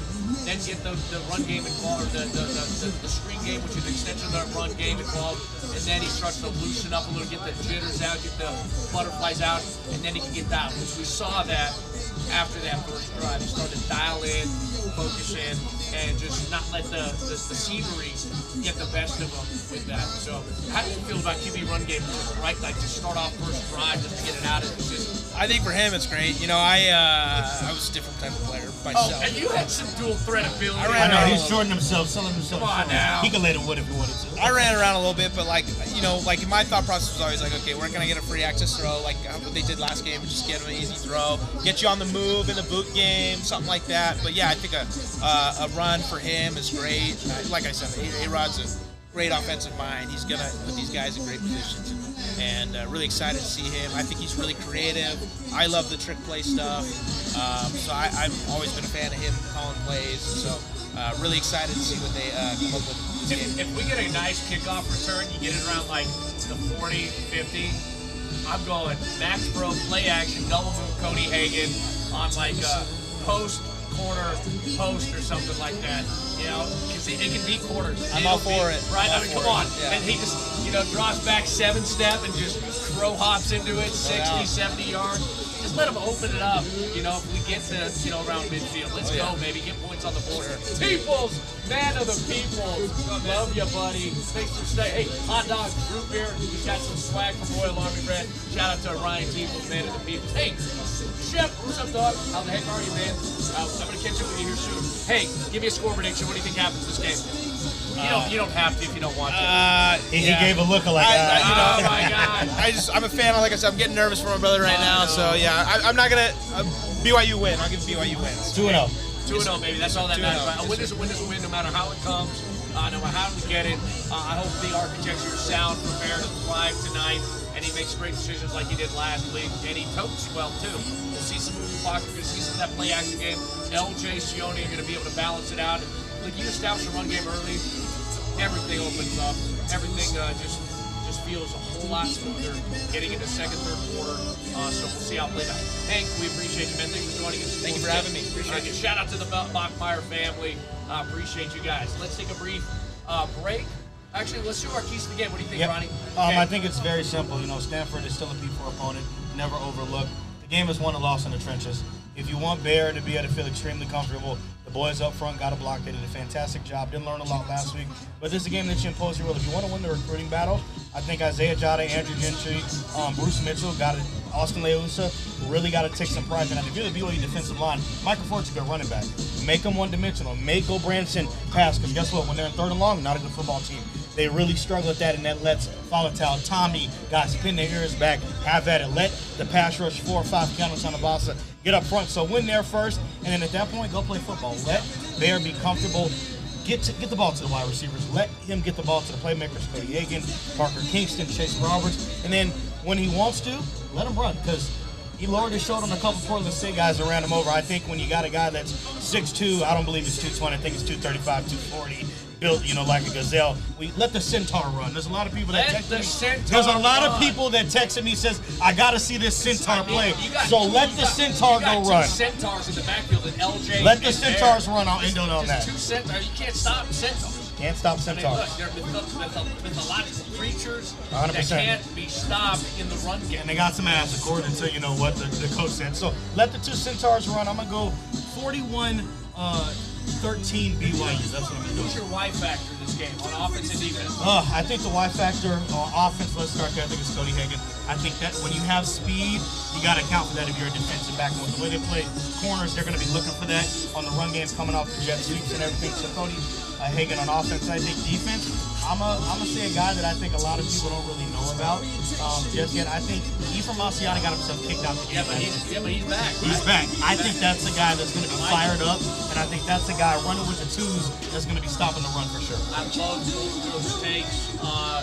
Keys to the game. Look, for too long has Stanford stolen BYU recruits. For too long, okay, have they chosen these prospects, Stanford over BYU. You have to make a declarative statement tonight. Okay, if the experts, Vegas, are saying you need to win by 20.5 points, yes, winning is the utmost importance. But I do, and I want, and I pray that a convincing victory occurs under the lights of Lavelle. And I don't know if BYU has had as deep and as talented a team as they have tonight in 2025. And you're healthy to start the season. I mean, this is the time when you should be playing some really good football. Continuity, chemistry, cohesion, culture. Like, there's too much experience on this BYU football team not to believe Hank Bachmire make him a success tonight versus Stanford. And I hope that Kalani and the staff and Jay Hill have told a story about the importance not only of the game, but of finishing every play, okay, finishing every drive. Like, you have to realize that this is going to set up BYU for success in the future to get some of those high-level recruits. Stanford has averaged top 40 recruiting classes over the last 6 years. Last 4 years, right? They've been 3 and 9. So obviously there's a disconnect between the talent that they're receiving and what they're producing on the football field. Why is that? You need to be able to come to BYU and you can get the whole package. If you beat Stanford tonight, that's 2 in a row versus Stanford. You hand that MP4, that video highlight from 2022 and 2025 to any recruit that you come in contact with, a high-level 3-star, 4-star, 5-star kid that's considering Stanford. You're like, look, this is what we do to the Stanford Cardinals. you can push them off the cliff of irrelevance. They're in the ACC. Stanford is in the ACC. If I'm a coach and I'm recruiting against Stanford, I'm like, guys, the ACC might not even exist 5 years down the road. Do not hitch your wagon to that train. Do not do it. Do not hit to that cart to the train. Okay? You got to win, and I think you got to win convincingly tonight. I think you will. I think the Y factor offensively is actually the offensive line. Isaiah Jada, Austin Leusha, Bruce Mitchell, Sonny Mocassini, Kyle Superchoke, Andrew Gentry. I want to see Aaron Rodgers stuffing the ball down that Stanford defensive front's throats. And that Stanford defensive front is pretty good. Moser will, yeah. And if you can do that with Shoney, with LJ, with Bear in the run game, and you couple that with getting horizontal with Cody Parker on those Jets, okay, that little tornado. I mean, you're gonna be multi-directional, etc. You can win football games. Shout out to Hank Bachmire, ladies and gentlemen, for joining us. I'm sure the fans are gonna want to get to know you as well down here. So try to weave through. Thanks for your time, man. We'll see you, brother. Absolutely. Yes, sir. I think BYU covers tonight. You do. I think BYU covers tonight. Now, I don't know if it's going to be as high a scoring game. Hawaii scored, 23, but they had a pretty good quarterback. They had some good pass game involved. Yep.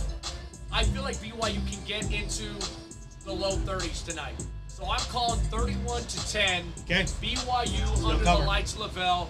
Y factors my offensive line, that group, that cohesive, one heart, one mind, the tip of the spear, establishing the run game so Bear can flourish in the play action game. Defensively, I love your pick on Ephraim Asiata. Yeah. I love that pick. I think he can be very impactful. I think being able to stop the run game is critical. So I'm going to look to that front seven once again, and I'm going to say Jack Kelly is going to ball out for Brigham. Hey, forced fumble last time, K-State. Remember that? I love IG. I never want to be disrespectful because both guys are going to the league, second-round guys. But you saw what 17 did last week, didn't you? Mark my words. Hey, let 16 scoop and score, take it. Let 17 force the fumble. Yeah, I think Jack has a phenomenal game tonight, and it makes me getting into the backfield when Bo Branson steps back to try to wants 10.5 start tonight. I want to see it, number 17. Show out for me, guys. That's our Y factors, our score predictions. Give me your score prediction as well. Cougar Nation, we're going to get to know the phone a little bit better on the opposite, on the flip side here. The play-by-play voice of the Stanford Cardinal joins us next to break down this Stanford Cardinal team. Thank you to everyone that has joined us for our pregame extravaganza here at the Swig. Get the Royal Army brand gear, get a hot dog, get some root beer. We're going to be taking you all the way up to kickoff. Shout out to Zach Robinson behind the glass, Ronald, three-man Weaver, Andrew Peterson, Hank Bachmire. Great pregame show. Let's get to know the phone. Coming up next with the play-by-play voice of the Stanford Cardinal. You're listening to Ultimate Tailgate pregame show here on Cougar Sports. Your Utah ESPN Radio Network, 103.998, ESPN The Fan.